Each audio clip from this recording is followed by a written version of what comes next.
Take the journey into the unknown with SNX Radio as we delve into the enigmatic world of UFO sightings and extraterrestrial abductions.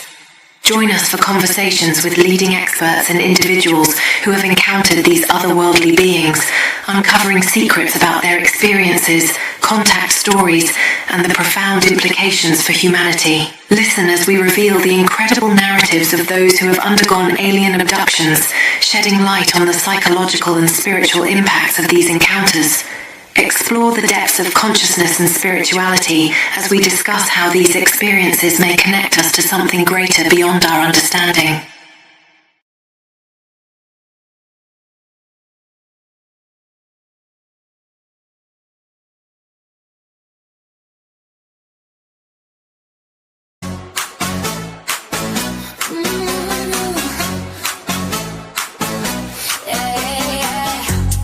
Met you on the back row.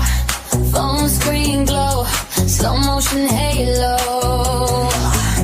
You say hit that follow. Next thing, we're flying over cargo.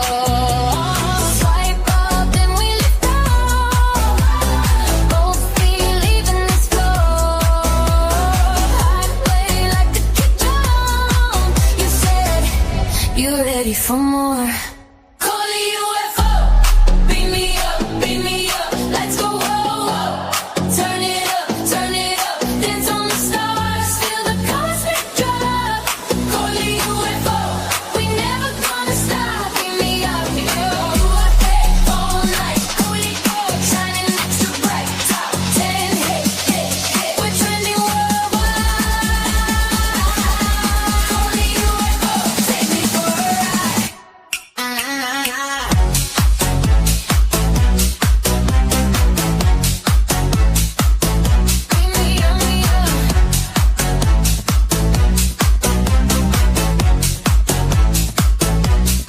Up in the main room, me and dust on my white shoes. You spin me like a typhoon. Lost track, but I'm locked on you. Baseline in my ribcage, oh yeah. Time warp when you say my name. You smile, then we time lapse. Two hearts in a hyperdrive lane. Call me UFO, beam me up, lights go whoa. Turn it up, dance on the stars, feel the cosmic drive. Call me UFO, we never gonna stop. Beam me up, eyes all night. Shining extra bright. Top 10 hit. We're trending worldwide. Call me UFO, take me for a ride. Spin me around the moon, low gravity. Every little move, new galaxy. Closer, you're my supernova. Countdown, 3, 2, I disappear with you.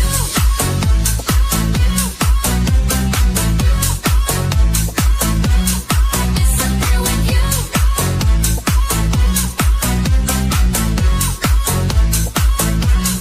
Call the UFO, beam me up, lights go whoa.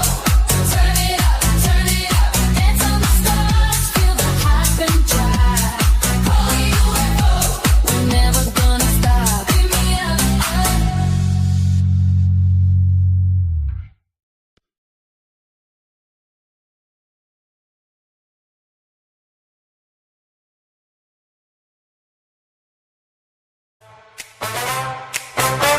Together we explore it, night after night.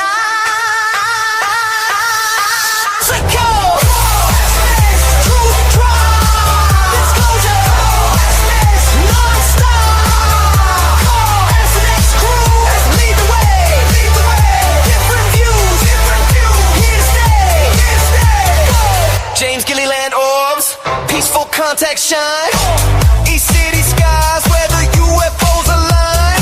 Daryl W. Sims, implants cross the line. Alien hunter evidence, truth redefined.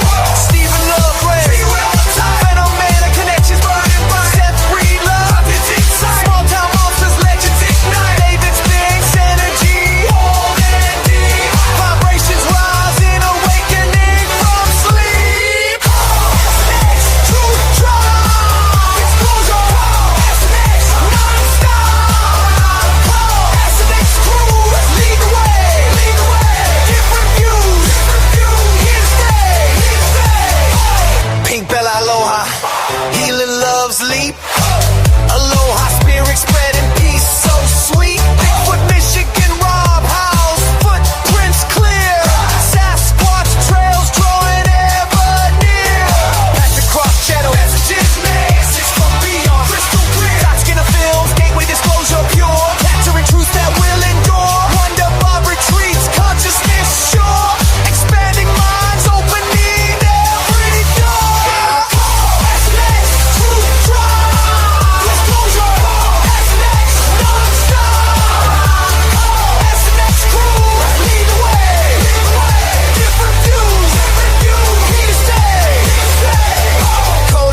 disclosures knocking, time to let it show. S and X waves crashing through the dark, high strangeness rising, igniting the spark. Hear that whoop, feel it shake. Bigfoot's close, no time to fake. Stomp your feet, clap your hands, squatching saucers across the lands. Calling out that fool, BMR in the fight, chasing shadows through the night. From Michigan trails to the cosmic stream, we're breaking open the hidden dream. Stomp, clap, believe it loud, high strangeness rising from the crowd.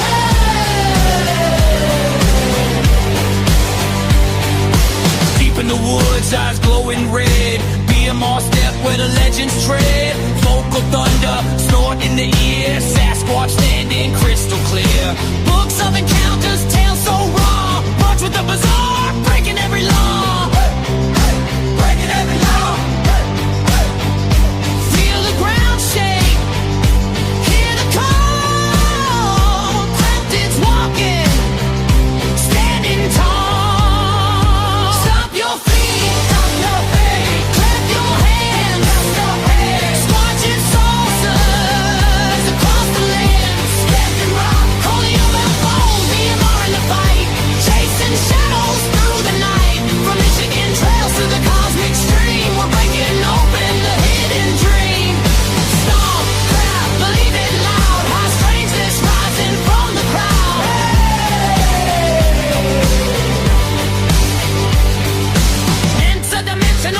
Interdimensional, they cross the veil, no conventional. Bigfoot, Michigan, raw, calling on the air. Together we're tearing on the stair. Take the journey, never back down. Truth's coming, shake the town. Stomp your feet, clap your hands, squatching saucers. Take your stand, calling UFO, BMR unite. High strangeness burning bright. Stomp, clap, shout it out. Disclosures here, no doubt. Stomp, clap, shout it out. Disclosures here, no doubt.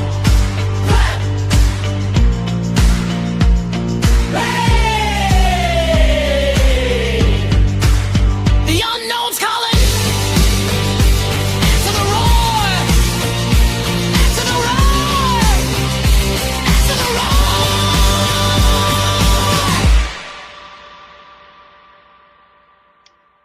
All right, everybody, and welcome. And only because you start to have outbursts if you stay on too long. I know you do. You do. I got to tell you, though, it's well worth it. You have to appreciate the tunes. You do such a great job. Oh, thanks, Rob. For those of you who don't know, I have to look at the chat. I'm crazy. Welcome to SNX Radio, a collab with me, Coley, also known as Coley UFO, and Bigfoot Michigan Rob over there, Rob, BMR and beyond. So, Rob, do you want to take it away so I can? I don't. You know what? The chat.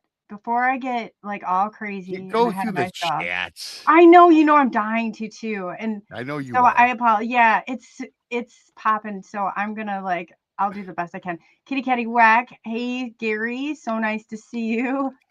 Bryan. Oh, Bryan's in the back room, so we got him coming out here shortly. And Spider Bite. Hey girl, it's nice to see Blazer. Always doing fantastic. You and Gary both. I appreciate all your efforts and all you do with that wrench. Chiru Sounds. Yay. Welcome. And let me see here. Rob, you feel free to jump in too if you see. Oh, I see a whole bunch. Maya, Jonasai, GC, Gary Carpenter, Hooking, Tina, Sherry. It's your show. You Sherry Rose. Chris Sadley. Hey, welcome and thank you for subscribing. Jessica S. Jessica S. Oh yeah, I've seen her before. That's cool. Yeah, just as I'm going through, just blurt them out. Diane, I beat Rob too, saying hello to you, Diane. Oh boy, Diane. Hello, Diane. Mark, great to have you. And oh, Rodney, Big Chief Thunder Lung, welcome back. Ashes, great to see you. Moon, Vincent, and JT Truth Seekers in the house. Sherry, do you see anybody I missed, Rob? 'Cause we don't lose anybody. No, you're doing a fantastic job as always, and I'm quite blind. Mad Oh Pax yeah, is here. Mad Matt Pax is here. Paxton is here. I haven't gotten Kel- down that far. Kelly Lewis. I'm going from the bottom. You're going from the top. Straw Oh, we'll Dog. meet in the middle then. Yeah, Keep we'll meet in going. the middle somewhere. Brian Straw Bowden, Dog. our guest, is tonight. Yes, he is. Oh, I see Uh, Jessica. So I think we're caught up. Fallen Mojo's in the house. We're pretty well caught up, I think. Mojo. And if we missed you, it's Rob's fault. So he apologized. Oh, yeah, I see Matt Absolutely. Maximus. Oh, Yeah. and Maya. We almost grabbed I Maya. said Maya a little Spitfire. earlier. Oh, Is you did. Spit- Okay. Is she Okay. Spitfire? Maya Spitfire? Oh, she's been BMR'd now. She Yes, very well yeah. could be. Very well could be. Yeah, and hooking good. Great to see you. And so I think that's Kelly Lewis. Hey, and I think that's all we have. Or do you see any more? I just see the first mate of the chat room in the pirate side, Okay. Amy Creolar. Amy. Oh, Amy. Hey, Amy. Oh, I see her now. So since Bryan, he kind of goes without further ado. Do you want to introduce him? I will. I You can and do that. You Bryan can are do like you can do your behind the scenes bros. scene to get this Yeah. all loaded up. Yes. Sounds good. And just I'll know when to pop them on. But yeah, you're Okay, well, you just pop them on when you go do your thing. okay. I can pop them on. What my kiddo, I tell him every time, and this is what's really going on, is he waits and then he says, "Can you unlock the door?" as I'm going live, and I'm like, "Oh, Brody, you're killing me." So Undead Jed says he's nobody. Undead Jed, you are somebody in my book. you I'm are. sorry for interrupting. Welcome, Colleen. Bryan. Oh, no problem. Everybody's somebody, but you got to remember this is one of Everybody's those. somebody. Yes, Yeah. Bryan, you're certainly somebody. It rubs the lotion on its skin or else it gets the hose again. Happy Friday the 13th, everybody. You know what, man? I just realized that Yeah. it's Friday the 13th. It is. It was very appropriate because when we rescheduled the show, we were like, I think Coley was like in negative like 45 degrees over there in Idaho, Yeah. Iowa or whatever. Idaho, Iowa. Yes. One of those somewhere states didn't north. want to be in at that point. Not at all. Yeah. So she said, how about Friday the 13th? And I'm like, yeah, that is perfect for this show. Because there's a lot of Knights Templar stuff Friday the 13th. So Oh, well, that's be fantastic. That is one of the topics tonight. But yes. I'm going to say something though, really quickly, Bryan, since we got a little time before we get rolling. And Bryan, you always bring it. You've been on my show 15, 20 times. And for those that don't know, because a lot of Coley's audience does not know, Bryan, man, I met you in a chat room on Space Radio. Spaced Out Radio. Yeah. Yes, sir. Dave Scott. With Dave Scott. Yes, go check out Dave Scott for sure. You're on the show and you kind of we knew each other via chat. And I remember there was a Dave Scott show, and when I owned my bar, I was blowing up pumpkins. It was Halloween night. Yeah, there was. I remember. And Dave called into my bar. Yes, we did. He called in, and Rob is outside. He's in trouble with the law for blowing up pumpkins. Dave is laughing his ass off. It was during his 5-minute break that he does at the top of every hour. Yeah, it was great because I was gonna request a drink be made of the Bryan Bowden drink or whatever. Yes. I wanted something out of rum, and I was hoping I was looking at telling Dave, like, dude, we should just go to Michigan. Well, you, me, Ron Murphy, the guru. Yes, the guru. You get a guru drink, and we'll just broadcast live from the freaking bar. Yes. And Rob's outside getting arrested, for blowing up pumpkins. And like, I didn't experience with the authorities. Yeah. I didn't have a license to do what I was doing. It was in a field in back of the bar. But the funny thing is that was kind of a thing that I did for like 3 straight Halloweens, never with incident until that night. I was streaming Dave's show from the part of the bar, and yeah, it just turned into kind of. It was all good fun though, And we just lost Bryan. I think I'm talking to Bryan. He's gone. Coley, did you knock out I Bryan? know, no, I was sitting here. I hope to God not. All of a sudden, he was just gone. Oh, Hey, jeez. Mojo, hey, PNW. I was literally sitting here and I was like, what happened to Bryan? I just saw mine was up there, so I jumped on really quick. I was going to, Bryan, where are you? In the middle of a great story, Coley. Oh, man. Oh, here he is. Oh, jeez. There he is, I Bryan. apologize. I went to go make my screen brighter and I pressed the wrong freaking button. In the middle of I apologize. That was really effed up. So oh man, in the middle of a fantastic, dude, I couldn't help it. I was just trying to. Hey, Bryan, it's live. It's live television, live YouTube. I portal jumped. Yeah, you portal That'd be pretty jump. cool if you could do that. You did. Hey, Poncho. So Bryan. Anyway, so the drift of the story is. We kind of followed each other a little bit. Then we became pretty good friends. Never met each other.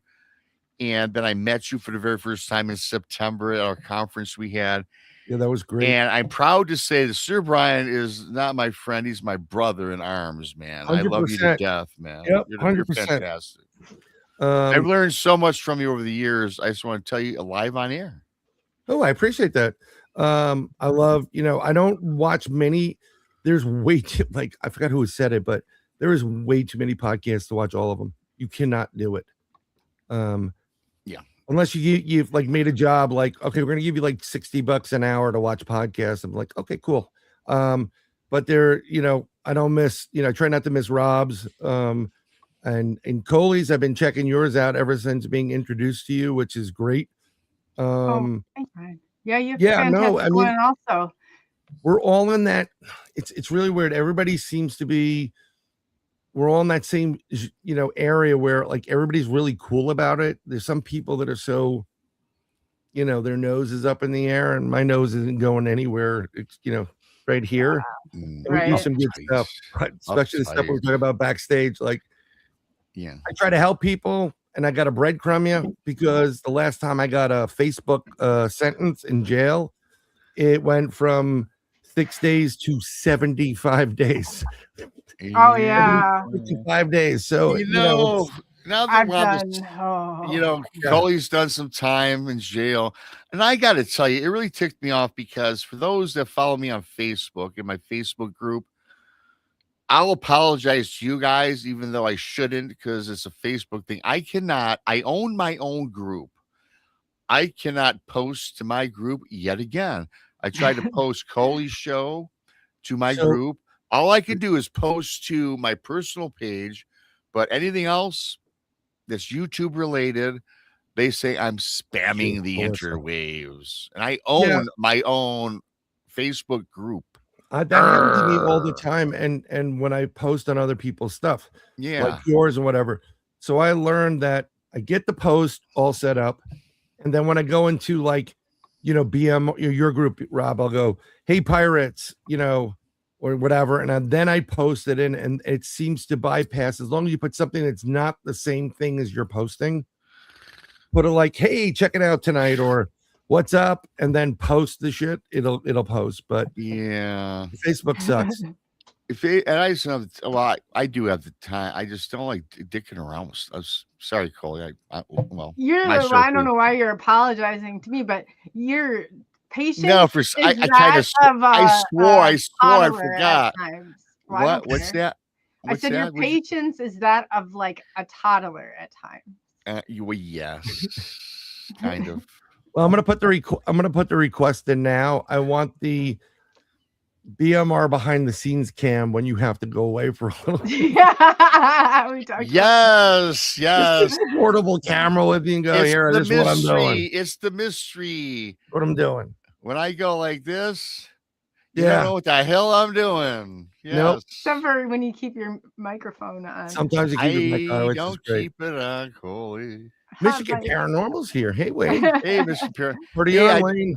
Hey, Wayne. What's up, brother? Yeah, hopefully we're gonna get his band, the band Think On, before they get their reunion thing going, and we're gonna discuss their music. Yeah. Because I'm not just about paranormal, folks. You No, know, Brian, like I was saying earlier before you got lost, I was Sorry. describing that I will tell you about Brian Bowden, the those who don't know.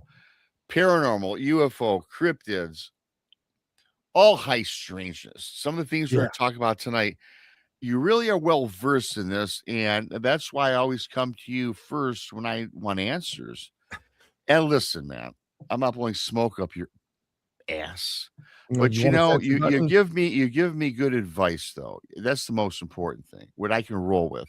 Hey, whether I think maybe Brian is this, that, or the other when he says something, I believe it to be beneficial, and I think that it works, and I think that is happening in today's Thank society, you. in today's paranormal world, right? Yeah. So He said a lot of good things about you, Brian. Oh, I appreciate that. And yeah, no, you know, I really appreciate you, brother. And again I'll, for the I'll second tell you, time. yeah. I don't pay Rob for any of this, like all this stuff. But I No, remember, hell, I was according to going, Coley, I'm cheap, so no. Yeah, of yeah. course not. Damn, Brian, he's not paying for anything. Yeah, I'm not. No, we're not paying for anything. So suck it up. But you get everybody goes through these ups and downs, right? So life is Yeah. about peaks and valleys, and we Yes. try not to make them so extreme. Some people have really extreme peaks and valleys, and then they see somebody that takes some stuff, and it kind of shortens the peaks and valleys, makes their life, better. You Yeah. don't ever want to be like this, because a flat line is you're dead.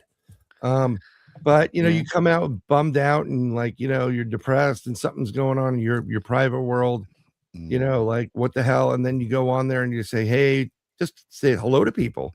And Monica goes, oh damn it, I can't wait to hang out with Brian. He's so freaking awesome. And then you guys start going and everybody in chat goes, and it really helps you out on those days where it's tough. I just try to be me. My name is my bond. I don't bullshit people. I don't have time for lies. I don't lie. I really don't lie. And people don't fucking like that. No, actually, I know that you don't, to be honest with you. And sometimes you have to be ginger because some people just fly off the handle. But I just try to do the right thing. Don't worry. The old Brian was a little bit different. So, but I don't want to be the old Brian because I would be in jail, real jail. Well, I always say this is my thing that I say, and people might disagree. I don't trust a person, a man or even a woman, doesn't matter. If you've never all been pass the arrested at trust least once, and if you've not been in the Who's Scout at least once, I don't trust you. Yeah, Me it either. was for Isn't that something really. crazy? Me either. Yeah, it I was said that. stupid. The best part is I knew all the cops in my neighborhood, and I remember going, oh God, I'm gonna get in trouble. When I was like in high school, I'm like, hey man, my back's hurting. Can you mind if I sit in the patrol car? Yeah, you go ahead, sit in the back. So the door is open. I'm sitting there and I'm rolling a joint right there in the back of the car. Oh, that's crazy. Yeah, I feel better now. We get out. But that was a while ago. I can't even do that stuff anymore. I used to love it. Too many migraines from it. So, but there's other things that make me feel better.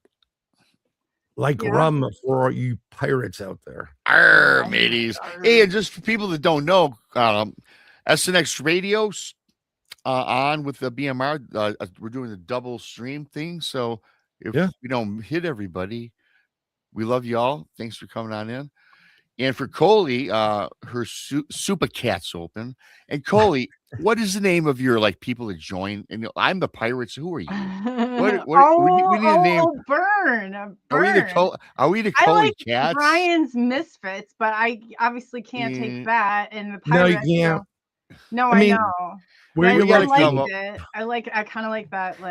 But you know what? Everybody who's in the chat and you are an SNXer. Yeah, Coley's Cats. We need a name. Coley's Cats. The Super Cats open. Holy Colies, the Coley Rollers. The Coley. Oh yeah, the Coley Holy Rollers. Rolling Yeah. They're the Collies. rollers.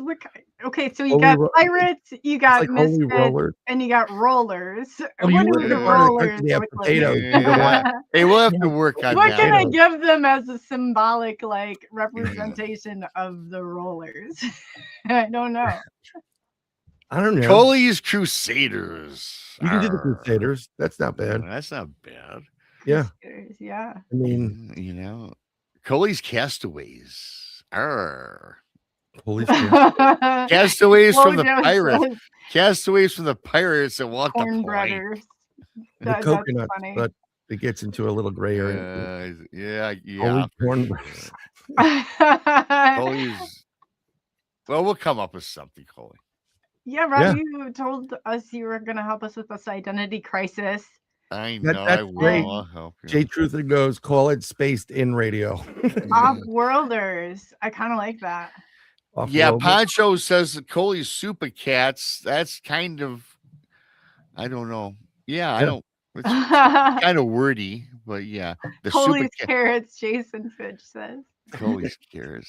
Coley's crew. How about Coley's crew? But anyways, Lee's crew. Not yeah, bad. so, yeah. We just need a word between it. Also, really quickly, we're talking about all these things, but everybody as well outside of SNX and good old BMR. Sir Brian Paul. Bowden has at Sir Brian Bowden, right? Yeah. Third Eye Live. That's on YouTube, and Brian does a fantastic job. It's kind of the weird stuff, but Brian also, you're more of a. I like your show because of this. It's not the everyday paranormal stuff. You mix in a lot of variety with your guests, Right. from musicians to artists outside of this realm that we all delve in, right? So I do Right. dig your show, and people should subscribe at It Sir allows Brian people Bowden. to subscribe. We're doing it. It's organic, so we're moving up little by little. Not that I want to be beholden to super chat. Like, don't take it the wrong way. I'd love to get to the point where you get those chats and people can give you whatever. Thank you in advance, but I don't want to be held back and not say stuff because they're going to threaten to take whatever it is. I mean, whatever. I'm not shutting my fucking mouth. So, But John, well said, Brian. Well said. yeah. So, but yeah, my show is. I think we call everybody now the Third Eye Live Tribe. So Okay, you get a that's little cool. tribe action there. But So one of does the that mean you're things- giving up on the misfits? no, I was never I'll a take misfit. the I was misfits. I was a candidate. No, No, the Misfits are you Misfits. guys. The Misfits is kind of a theme that we started with the group I'm in a couple of years at the Crossing Realms conference. Right. And it's kind of not a taken thing, but it's already out there. Yep, it So is. that's kind of, no, that's I why my people are I just don't like pirates. I Right. say, you know what, we're pirates. We're Yes. pirates. I mean, one of the things that I was really big on, and I did some studying on, was pirates for many, many years. Love privateers and what they stood for. And then when I became an official Freemason, no, I am not the Illuminati. Get that out of your mind. My bank account does not have any money in it like that. A lot of privateers were brothers. So, and well, a couple of females there too that were part of the crew. And so I was very interested in that. So I did do something, not to bite off of Rob's, pirates. We're not doing that. But my Third Eye Live logo, I did this so many years ago, is a skull, crossbones, but he has a third eye on the top. That's it. I like that. Yeah. I Yeah. saw that the other day, actually. Yeah. I mean, and that's the only thing I got to figure out. It was symbolic. Just symbolic. You will always be the pirates, and I'm not going to take the R's from you. Although I do like Hey, you know the cool thing about me, man, like Coley, yourself, and a few others. I like to share the love, man. I don't Yeah. care. This is streaming on 2 channels. I want everybody on Coley's channel. I do too. I'm streaming it to mine. I don't I care. wanted to find. I think this is how it all works out. We all I wanted to go to yours too, because this is, it's really about Brian and his broadens it. testimony, and Yeah. it broadens the audience. So It's a little- add this, I will link it up, because we all get banned enough from if we get more Yeah. Facebook jails known to man. I mean, there's just so much stuff that goes on in all these things. So we Yeah. need each other. We need the group. Yes, So it's just it- not just one uh, person. Hey, Mickey. Absolutely. And thank you to Moon and Noon for this first super cat. Super Super cat cat. Silken.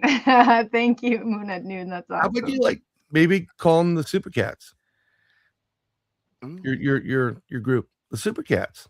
well, you Ooh, know that what? was Pancho. Pancho thought of it before, didn't he? You Yeah, said that. You know, cats, cool cats, super cats, cool Coley's cats. Coley cats. Coley cats. Meow. Yeah, that. Okay, we're working on this. We're gonna work. We'll work And- out. We should. Yeah, we'll work on it. Booty And cats. thank you, PNW Rush, for the super sticker. That's pretty awesome. The super cats open. Yes. And the meow.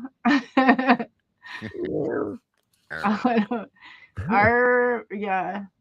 We'd be more of the like the hissing noise. Definitely. But yeah, so Bryan, like I'm fascinated by the fact of that with the Knight Templars and with obviously the Freemason stuff. And I actually used to have, until it took my phone and it blew it up and shattered the screen, I had a template, and it almost talks about how like everything is to be structured, like the life, or I mean, it was insane. I have a copy of it that I sanitized, but it was connected to the Masons. Like, I guess when you found it, do you find like the structure? Do you think that there is like, I mean, as much as you can share?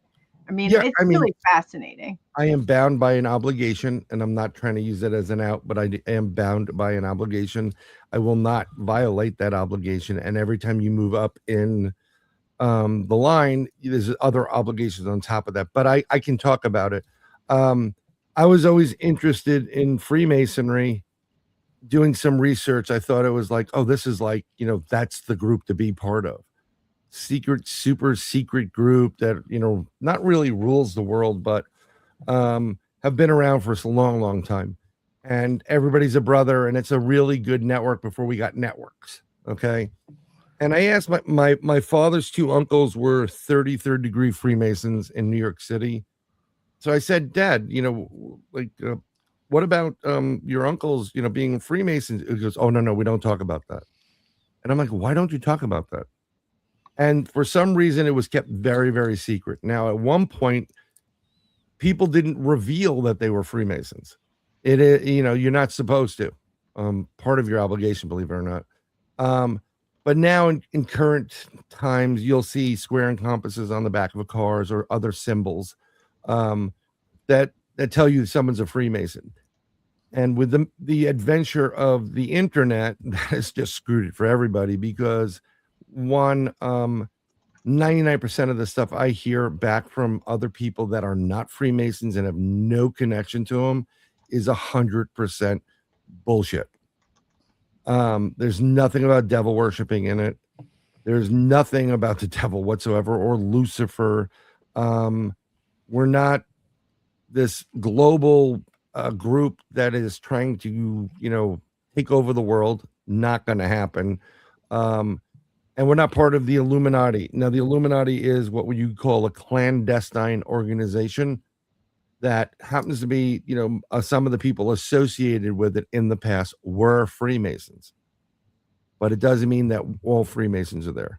These are people that went wrong and took a left turn and shouldn't have, and started something, clandestine, which is not recognized by any of the lodges or the Grand Lodge of London, the United Kingdom, which is where the main Freemason lodges all report back to throughout the world.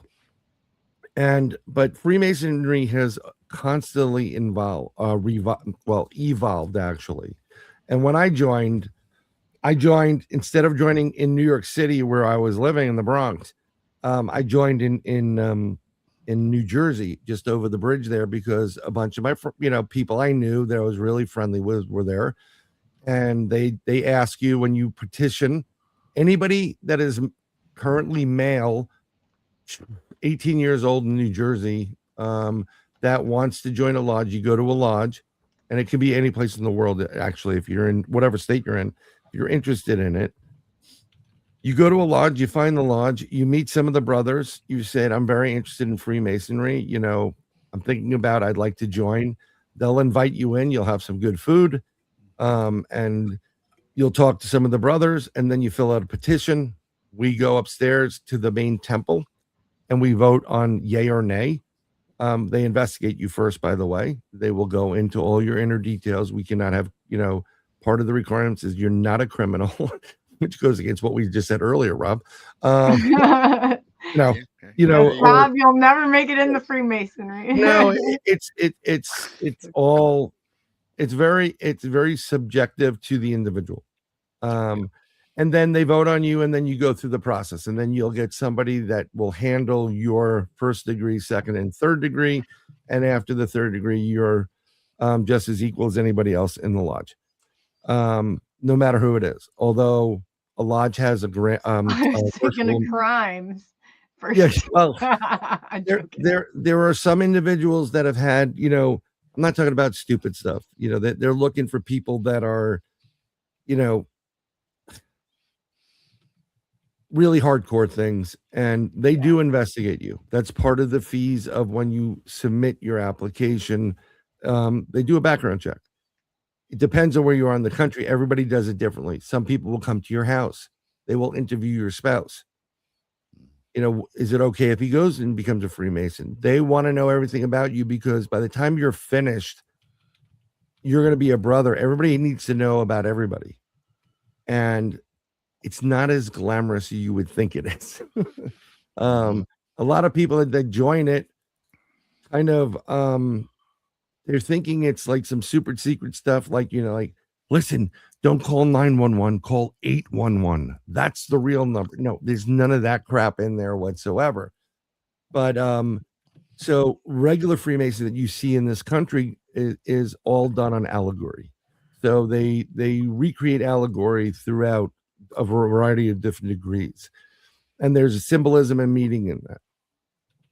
But there is a side of Freemasonry that is very, very esoteric, and that in my I saw little Patty. Some states do accept women, so I'm just gonna I'm gonna say that. I was just starring it. So Yeah, no, I didn't mean to do it because I wanted to get it at the someone was asking because we were talking about it. But yeah, some states do have women. I have two daughters. They've been to lodge. They go in the room and they play with the there's a guy that sits out the door outside to protect the lodge called the Tyler, and he has a big ass sword. Really big. That's his implement.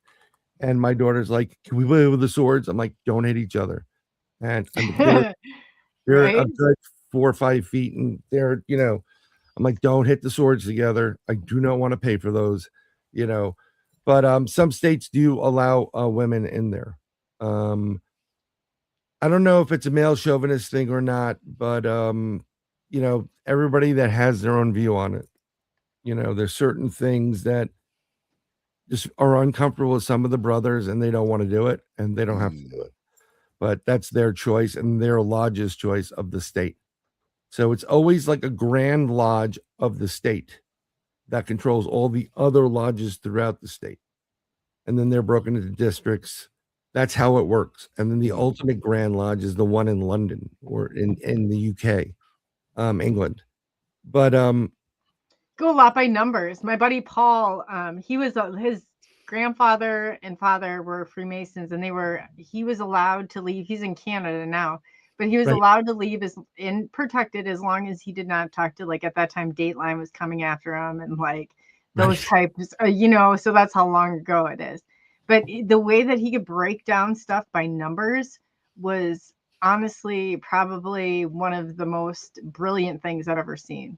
Yeah, so when I became a Freemason about 18 years ago, I think it's 18 now, I was more into the esoteric stuff because I've always been into this, whatever, the spooky, high strangeness, Merlin, magic, all that stuff. And I know that that's part of, well, was supposed to be part of Freemasonry, but we never really discussed it. It wasn't until I was in the second Masonic district that they started something called the Second Masonic Book Club, open to all Master Masons.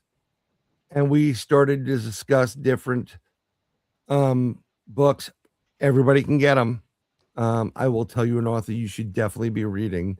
And we would discuss it on a higher level that we would never be allowed to discuss in Lodge, because it's very, very esoteric. Yeah, Grand Lodge in England is amazing. It's weird, but it's amazing. So from that, we met brothers from all throughout the state, not only in New Jersey, but in New York. And everybody that was into this esoterica was pretty much also into everything I was, which is paranormal, high strangeness, mysterious beasts, alchemy, you name it. And in there is where you really get this knowledge. And there are secrets that you can unlock. Now, let me tell you, if you really want to unlock some major secrets, including what your friend or the relative was from Canada with the numbers, you need to read Manly P. Hall, The Secret Teachings of Everything.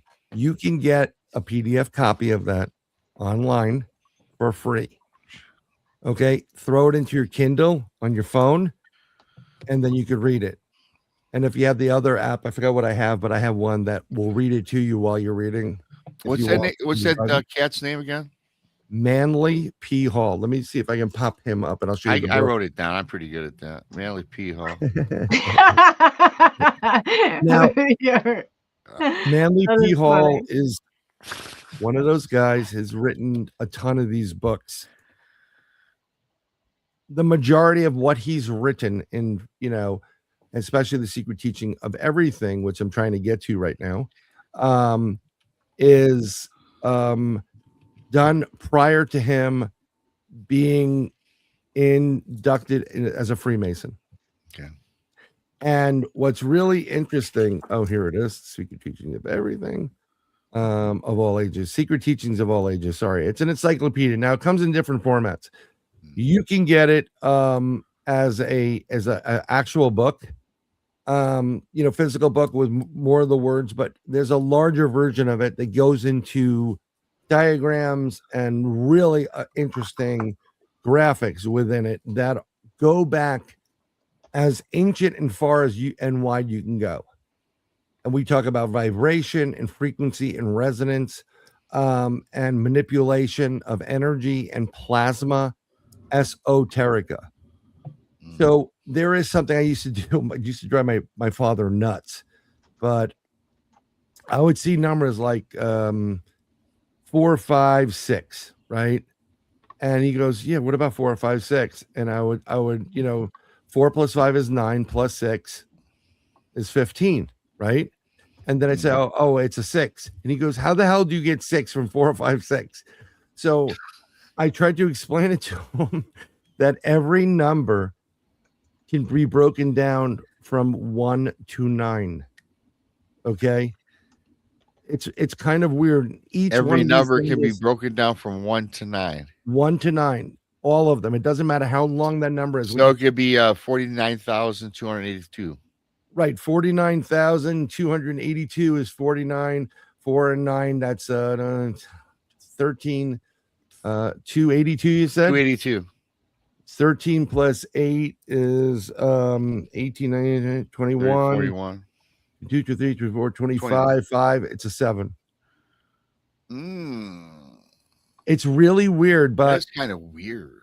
It is weird, but there's reasons for it.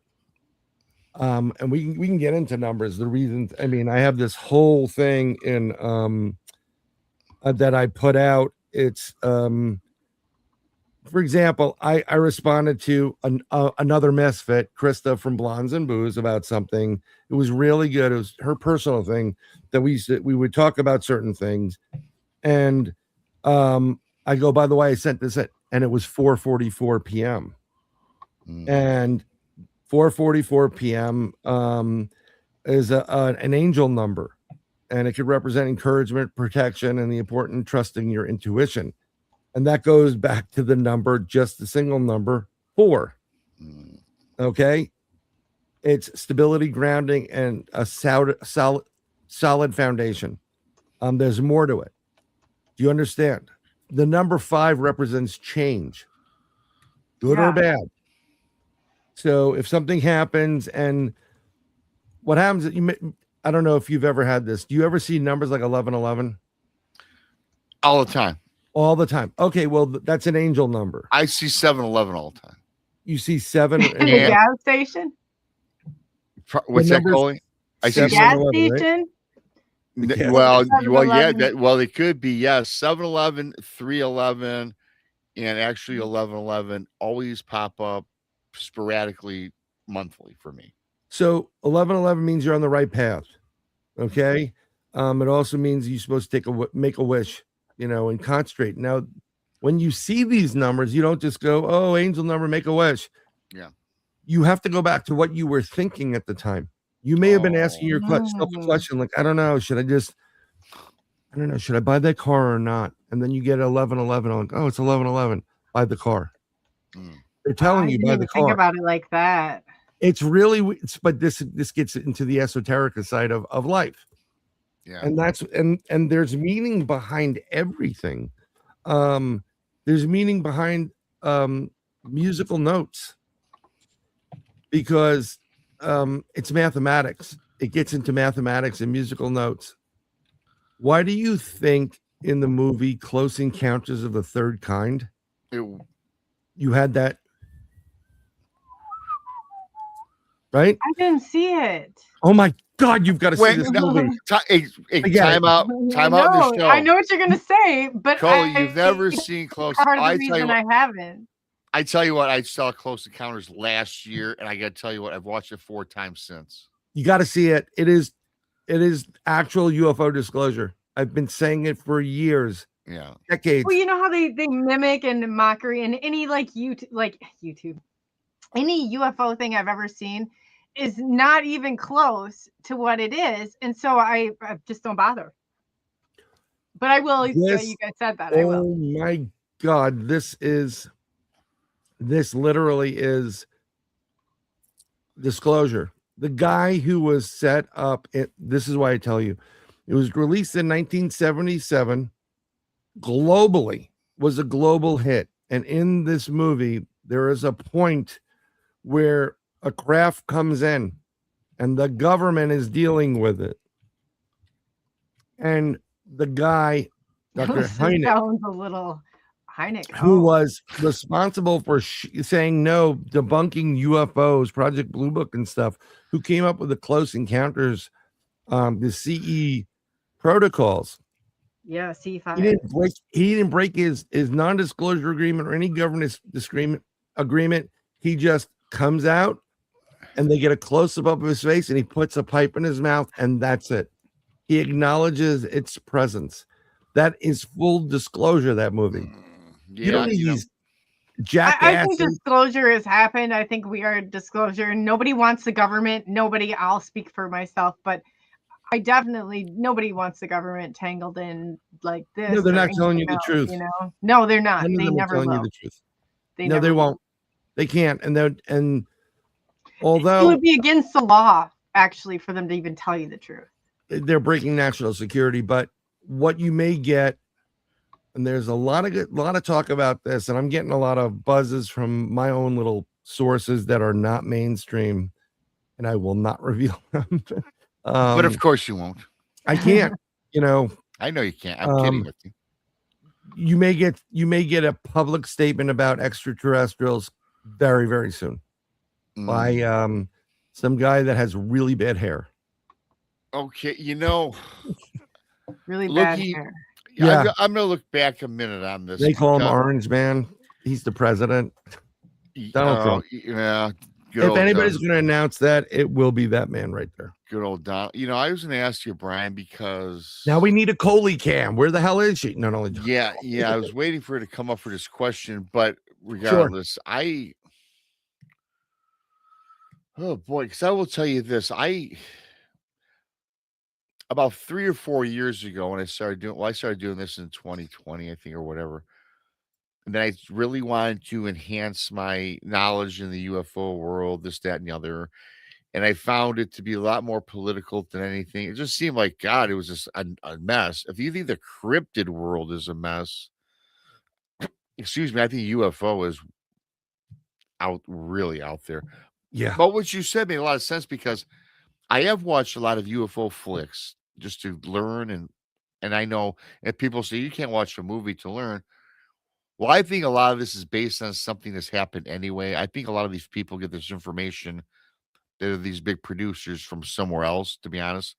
But that's not my point. My point is when I watch the movie, the one we were talking about, what was it again? Blah blah Close blah. Encounters. Yes, I gotta tell you, I watched it for the first time 3 years ago, Brian, and that was the only movie that I watched that hit me, and I watched it 4 times ever since. It's a great movie. It made a lot of sense to me. It did. Well, it In a way. basically tells the story without kind of getting people out of it. It tells the story about our government having some kind of interaction with extraterrestrials and an exchange. And we'll just leave it at that. I don't want to ruin the movie for anybody, but for sure. I promise you, it is one of the best movies you'll ever see on UFOs. And you got to understand, the man who made this is Steven Spielberg. Yeah. And not long after that, he made E.T. Yep. And here's something that's very interesting about E.T. So Ronald Reagan, before it was released, E.T., he asked Spielberg to come to the White House for a private viewing. So Spielberg's like, yeah, I'm going. And he went, and they went, and they had all of his chief of staff and the generals and everybody of importance that would be in the government there. And they rolled the movie E.T. And it was over, and Reagan got up and started walking off and goes, wow, you really did a great job with, you caught it, very, very realistically. What he was saying is he knew that extraterrestrials, and he's seen them, and he goes, you did a good job on that one. You really got it down. It was perfect. So he was alluding to the fact that he was confirming that that's what they look like. Some of them look like, and some of them do look like ET. Some of them look like Nordics, and there are some people that are on the Nordic side, that really tall, blonde hair, blue eyes, beautiful, Nordics. I mean, 6 foot, 7 foot, some of them even taller. Amazing looking human beings. Women would love them, and they look like human beings. You're just beautiful. They look pretty much like human beings. Really enhanced human beings. Yeah, a bit pale, and they do walk around. There are people that walk around publicly that are Nordics, extraterrestrials. Gosh, we could go all over with this. Yeah. We really could. What did I miss? I got kicked out. Yeah, I know. You got kicked out of your own. Okay, no, I did that. I know, but I don't want to keep going. Yeah. I'm even hardwired in. I don't know what the deal is. I was just explaining that Steven Spielberg did the movie Close Encounters, and not long after that, he also put out E.T. The movie, and he did a private screening for Ronald Reagan at the White House, and he had all his bigwigs there, and CIA, NSA, and Reagan pretty much got up and goes, "You really did a great job capturing exactly what it is," because he's seen it. Reagan saw the ETs. Oh, wow. And that was it. And he walked out. He didn't even stop. And a couple of guys were talking about it before. So that's what we were initially talking about. And then I said, well, there are individuals here called Nordics that are like 6'6", 7 feet tall, good looking. They look like, Thor and some kind of like blonde, gorgeous Viking woman or whatever it is. You could be one of them too. Thor. Yeah. Beautiful and whatever. And they're fairly tall, and they're not, short in any capacity. And they're Nordic extraterrestrials, and they come from a specific area and a system. But some of them are here living on this planet publicly. But you don't have to admit they're Nordics because they kind of blend in. And then you got some of those reptilians and some old, people with lizards and all that other stuff.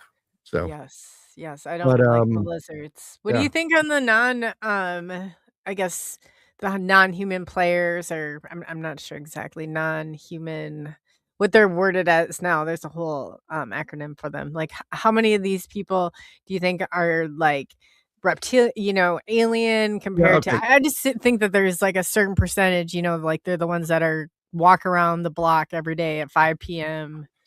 So whatever. yeah, no, I have I had a friend I met. He was on my show. His name was Derek Tyler. Unfortunately, he passed away a month ago, a little bit over a month ago, or December or something like that. And I had him on the show, and he was, again, like us, like we would have these private conversations that we could not have in public because people would think you're crazy and they'd shut you down. Okay. He wrote a book called I forgot, it was something like Alien Encounters, An Inconvenient Truth. And I didn't read the full book. I got the PDF of it. But he goes, listen, do me a favor, read chapters 1, 3, and 5. If you're going to read anything, read those. And everybody, even Dave Scott, says to me, like, what scares you? I'm like, not much really scares me at all. The only thing that scares me is the Internal Revenue Service, letters from them, and a doctor going, it's a girl, because I already have 2 of those. I don't need another. Yeah. That is a handle right there. It's like 5 boys in one, and my youngest she almost got killed this morning. She went 14 years Near-death old. experience. Holy crap. Yeah, it was rough. But after reading this book, and you can still get this book, Derek Tyler's book, and I'll try to post a link to it. It's on Amazon. But it scared the hell out of me. Really, really bad. To the point it was unnerving what they were doing. And he was being abducted not only by several different species of extraterrestrials, but he was also being abducted by our black budget Project Skunk Works people that were reverse engineering things. Now, in the process, I talk about this, and I can't show the pictures anymore because they shut my ass down like that, Facebook. But I showed it two episodes ago. I did a preview of I talked about what I talked about at the Vanished premiere. I talked about sightings and mutilations, and specifically I went from cattle mutilations to something no one else talked about except for me publicly on anything, human mutilations. And then I showed images of actual extraterrestrials provided to me by email way back when, before there was any type of AI crap. Okay. From all zeros in the header of the phone, text messaging. There's nothing there. You couldn't even reply back to it. And also in the email, all it was USG, and then that was it, .gov, and there was nothing. And I'm pretty good with computers, and I know how to take some of the headers and go in the back end and kind of trace it. You couldn't trace this shit if you tried. There was nothing on it. And I would get these images. Matter of fact, a video I got years ago before everybody started looking at it was making the rounds just this year. It's a South American gentleman with a beard facing a tall gray extraterrestrial, which I call them the ambassadors. They're really smart, and they're the ones that they make the deals with humans. They're not the little grays. The little grays are the little guys you see in like Whitley Strieber talked about them. Betty and Barney Hill. There's the little gray aliens with the big eyes. Actually, the emoji that you can get on your phone, you see that alien head? That is called an extraterrestrial biological entity. They're clones. And what they do is, there's like a whole slew of clones that they literally grow them in fake And there's there's the pear-shaped ones, and there's also the ones with more pointy features, like yeah, the pointy features are they're just gray aliens. I call them ambassadors. They're usually 7 feet tall or a little bit tall taller. ones, yeah. Super smart, like well over 200 on the IQ, closer to 400. They're arrogant, they're nasty, they do not like us, and they're all business. What they want, whatever. The little grays are the ones that go and abduct you. So when you're in your room and you see these little grays near you, you know, whatever, big guys, they have an ability because of the way they were created. They vibrated a frequency and they can travel. They can all do it, but they can travel through walls or any structure because they vibrate at the same frequency of the structure, so they can pass right through it. They're the ones that pick you up, levitate you because they can do it, and then they help put that field around you or within you, that vibration, so you go through the wall and you get taken to the craft. They're worker bees, and they drive the craft. And their IQ is about 80. They're dumb as a box of rocks. That's pretty dumb. That is 80. exactly what Daryl Sims said. He said the exact same thing. He said that you're getting dropped off a block away from your house. Your clothes are turned inside out. He's like, it's not That's because he said they're not intelligent. He said they've got an IQ of about 80. The same thing you just said. They're not intelligent. Matter of fact, all the crashes of UFOs on this planet, no matter where they come from, because they all create these EBEs, extraterrestrial biological entities. It's all done by these idiots. Okay? That's like giving your special needs 12-year-old the car to drive your ass back home from the market. Not a good idea. Maybe a couple of times you'll get home safe, like, well, honey, that was a great job. But then there are other times you go for a ride and never come back. Yeah, they're dumber than dirt, or they make AOC look like a genius. And I'm sorry, I'll shut up on that one. No, that's but like a box of rocks. But here's what's really creepy. In part of the interactions between the United States back in the 40s and the 50s. Okay, yeah. We're talking about the Eisenhower years. Yeah. Eisenhower didn't do shit. Matter of fact, Eisenhower did not sign that. I you know what? Yeah. I could talk to his granddaughter. Laura. Yeah. And he was kind of like, he was like this with it. Mm-hmm. And for those that are young enough to in this day, you'll go 6'7", okay? Stupid fucking thing, but whatever. Like, he didn't do it. But during the time of Eisenhower, this is why Eisenhower got on the air publicly and warned you about the military-industrial complex. Absolutely. What did happen was the creation of Majestic 12, and that was individuals, and they are the ones that signed the agreement. Yes, and it was at the point where, some people say, "Oh, Eisenhower didn't." Nah, he didn't do it. Yeah, sometimes you go along with stuff because you don't want to get whacked. I guess so, and that's, to me, my thinking is this: it's always Eisenhower. To me, okay, I've heard it. Now I know nothing. I don't know as much about you or Coley, for that matter, about UFOs and the history. But I always thought it was odd, Brian, that it's always going back to Eisenhower and the Nazi era, right? Well, there's a reason for it. Operation Paperclip. Yeah, Okay. Well, literally, and if you talk to Laura doesn't think that, which is, and I've seen the documentation, like, she is legit, and like, I have her birth certificate and I can send it to you. But she said, like, basically, there was so much more to it that we might have won the land in that era, but we did not win the war. And I have to agree with her on that one. So what happened was, what we got from that was technology. Okay. But in the process of the technology, we gave extraterrestrials permission to abduct people at their leisure. Can I ask you, Brian, really quick? Because I'm confused on a point, because my IQ is only 78. And we got the technology from who, which I know who it is, but to whom was that given to?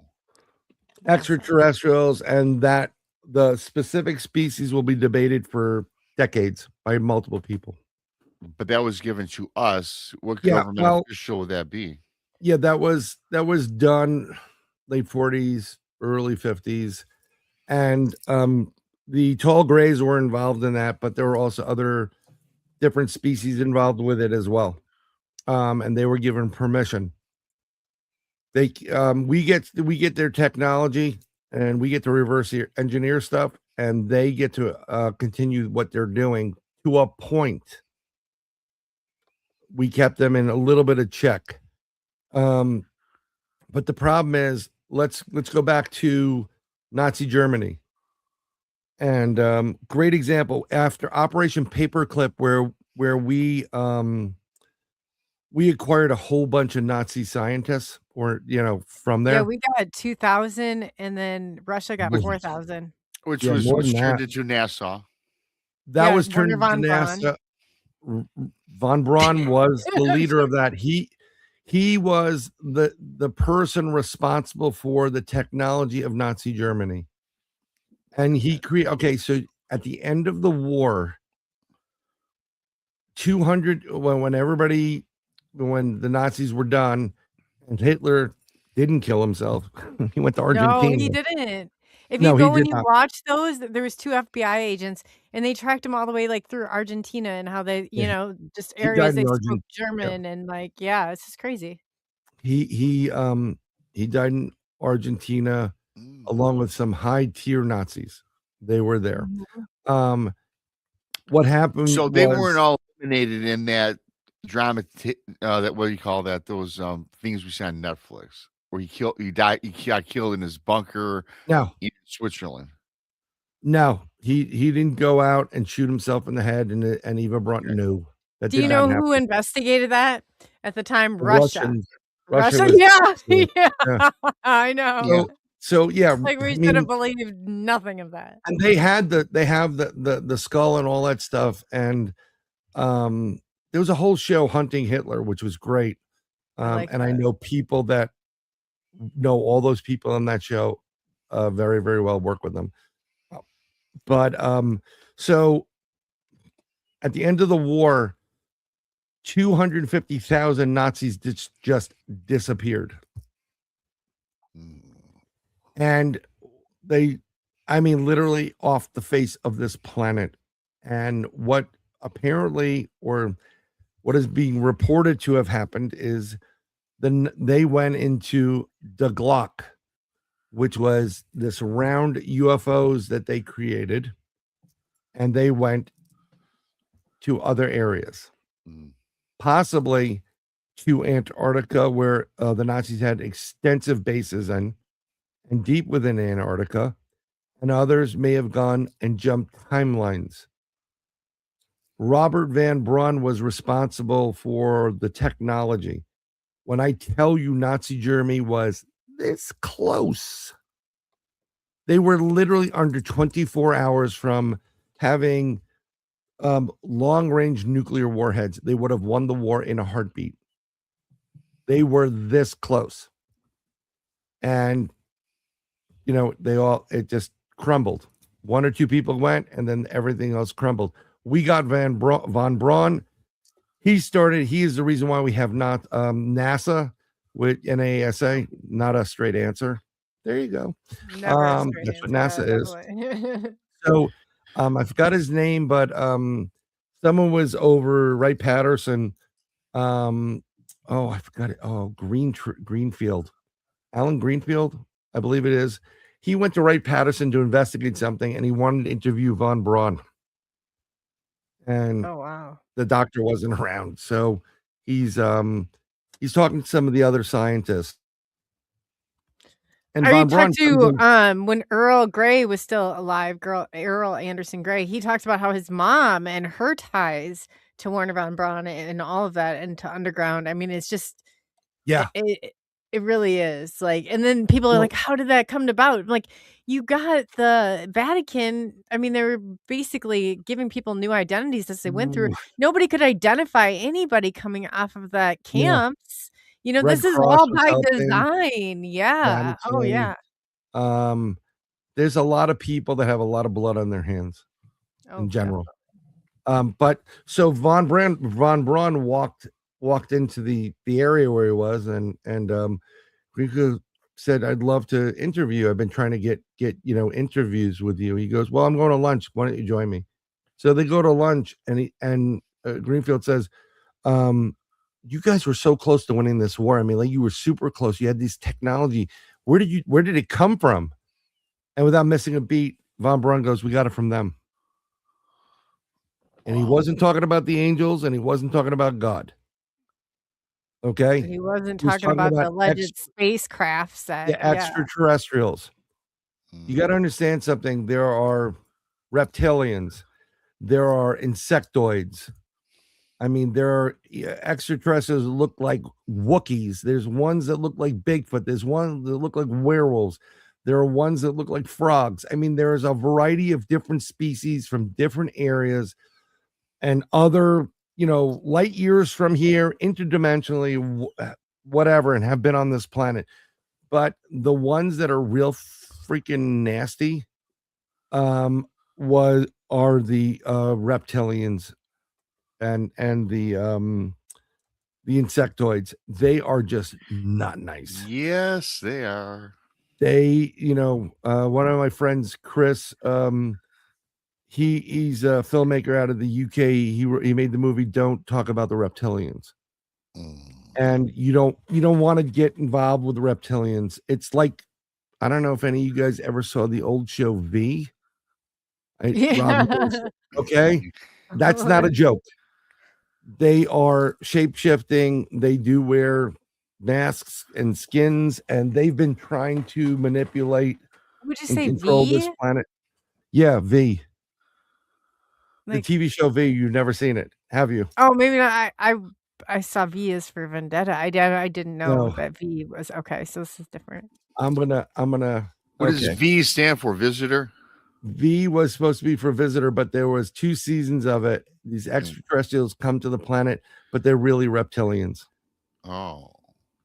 And in one scene, they literally eat somebody. The ones that can't serve them are eaten. Did they take that off because the truth was becoming reality and they got taken? Because 2 years, I never saw it myself. I was too young. I don't know how old I was. So I'm just going to share this so you can see what I'm talking about. This is if you can share what I just shared a tab, but this is the V thing. And you'll see it. If you're, see how I have a tattoo that says V, and I'm like, it's alarming because I didn't know that this was. This and is so this I'm like, is not oh, V God. for Vendetta. This is literally like, this is part of the show. Actually, you can actually watch this show, but this is what happens. They look like human beings and they welcome people, and some people join them. It's very much like Nazi Germany in their takeover, and then you have a rebel group, but they spit acid in your eyes, and some are lizards and some are other entities, and it's V. It was a great show. I won't keep you there on that, so I'll stop sharing it. But that's what a lot of the stuff that comes out of Hollywood and TV land maybe drops over the years, like you were saying. Yeah, I have this theory. I talked to some people, and we're on the same page with this. A lot of things from Star Wars, I think, already. That. Okay, science fiction to me, everybody, is this. Yeah, we might as well drop the word fiction. Right. I mean, seriously. Because the things that were out in the late 70s, early 80s are things that have happened or are going to happen. And if not, they're already going to exist in the world we live in. We all watched the cartoon The Jetsons. Okay. Hovercraft. Of course, it was in Star Wars. We have that right now. We do. You know that we're going to be driving around in these machines if we're alive soon. I think I can see the writing on the wall with all of these things. We'll all have a Rosie in our house. You know, well, yeah. So one of the first things that we've reverse engineered, Yeah. so lasers, compact disc players. There's this other technology with light, and it's a flashlight. It's really not that big. Some of them, you'll see some military vehicles have these panels on them. They're a little bit bigger, but they have something the size of a flashlight. You ever see those big mag lights? Yes. With a bigger head on it, and it has a couple of hundred different LEDs lighting in there, and each one of them goes off at a different frequency and cycles. And if you had a charging elephant coming at you and you pointed that at an elephant or a person, it would stop them instantaneously. It'd feel like their whole body's going on fire. That is technology reverse engineered. A lot of this stuff is reverse engineered, and it was used in our space program, of course.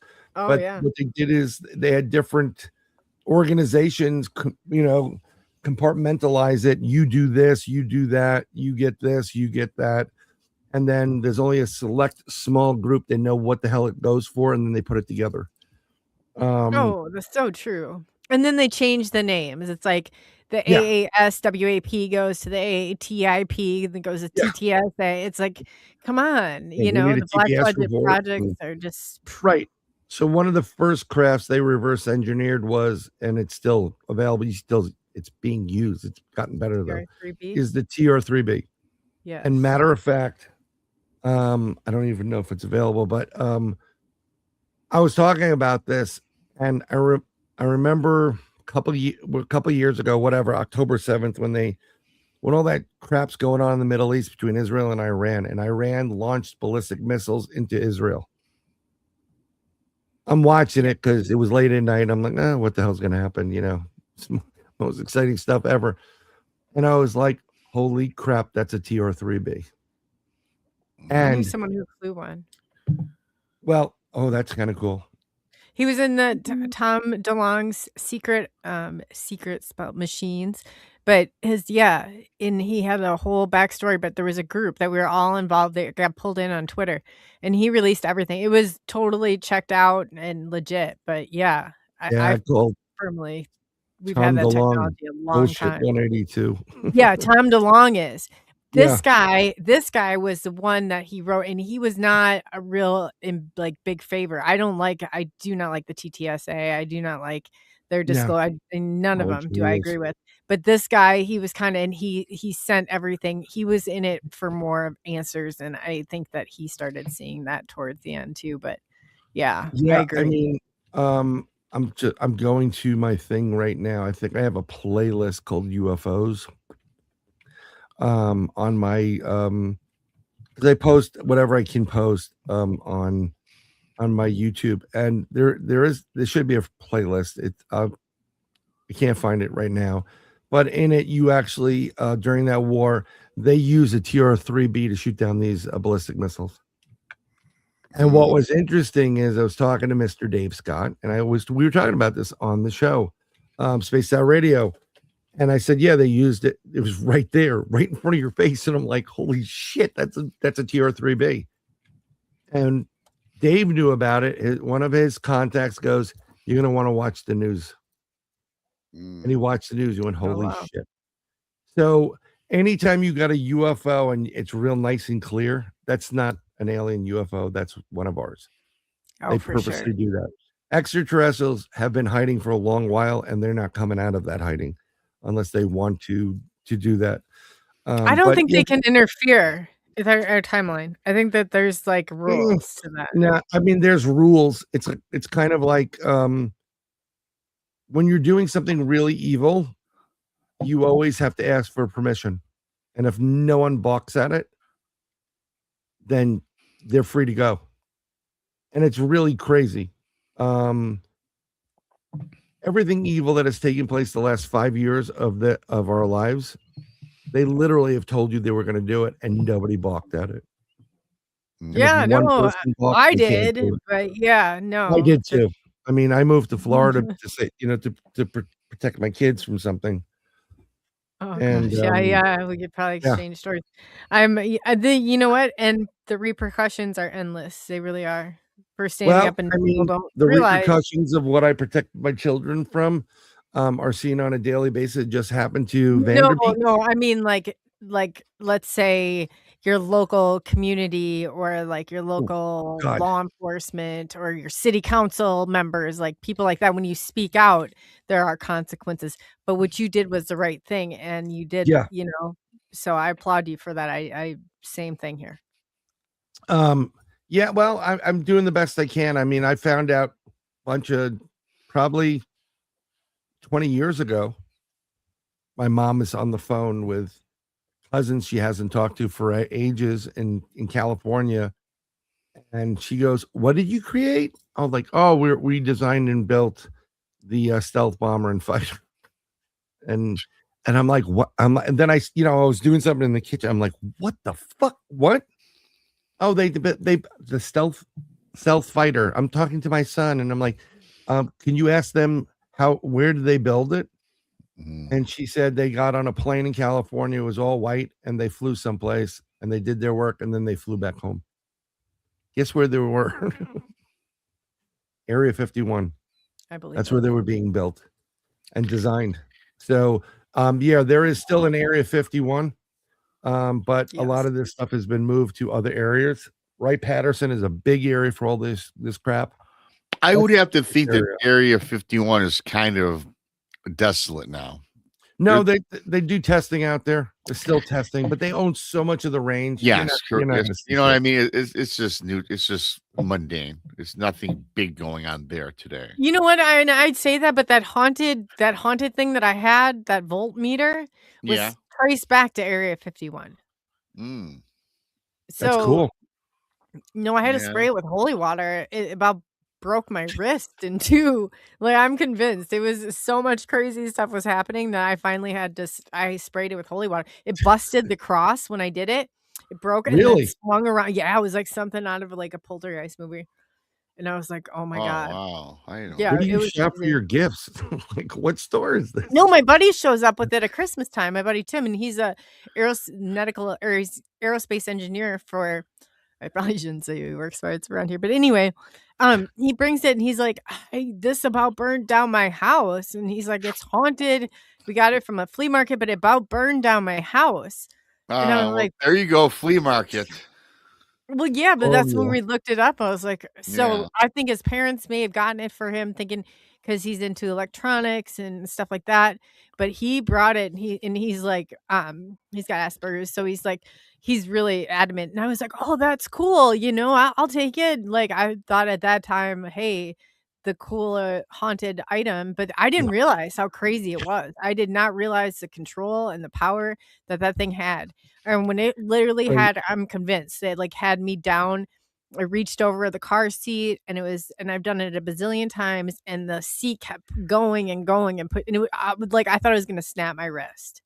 I really um, did. I mean, I don't know how religious you are and what your religion but a lot of times when people invoke the name of Jesus, that does do something to it. Well, the holy water, it didn't like the holy water. Did not. It finally the lid busted off and then it was gone. But the weird thing is that a family member started acting pretty bizarre shortly after that. So maybe it attached itself to it, and then I don't know. I don't mess with stuff like Yeah. I mean, I I, don't get it. Go ahead, Brian. I'm sorry. well, some family member. I didn't mean to interrupt you, but some family members I've gotten their jewelry, and they never had a really great existence. Yeah. And you put it on, and shit happens, and I'm like, no, take that fucking thing off. And I hate to refer back to this, and I'll just keep it very brief. I'm not into, and unfortunately, I like looking at these trinket. I like buying I like going to the thrift Oh, store. It's called. yeah, I know about your hobbies. You know, but yeah, and I collected all these things back in the married when I was married, and cool stuff. I'm not getting into the story, but guess what? It was attached. It was haunted. It brought shadow people into the house. And I only Yeah. knew Oh, you this said 'cause that she had like trinkets or like yeah, the. I bought like witches, I bought stagecoaches, horses, I bought anything that looked weird and crazy. And so I collected all this stuff over a period of years and I put it in a box in the garage until me and the wife, we bought these curio cabinets and put it in a room. And then we took them from the garage and we set them all up. Within 2 weeks of putting all this stuff we collected in 2 years from antique shops, garage sales, everything, wherever, Any I place started cheap. seeing I started seeing shadow people.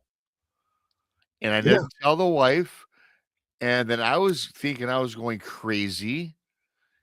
And my wife came up to me and says, "Hey, Rob, man, I got to tell you something." I go, "What?" And it was so funny because during this whole experience, she and I drifted way apart, really negative. There was There you other go. circumstances. However, yeah, she was telling me about the shadow people. Then I started seeing them out of the corner of my eyes during the daytime. One day I got home from work from where I was working, That seemed and normal. she You get home from where you're working, home from work where you're working. I was working at Enterprise Rent-A-Car at the time. So anyway, so when I got home, she had this psychic medium or somebody. I don't know what it was, Brian Coley, people listening. It was back in the day. So we're walking through the house and everything was fine until we went into the room where the curio cabinets were with all these trinkets. This woman got really cold and crazy. "Oh my God, this is the source of the evil," she says, right? Oh I'm boy. like, "Get the F out of here. Here's your $50. Thank you." Not But a joke. you know what, man? He But remembers how much it costs. That's oh even God, funnier. Yeah, you stop.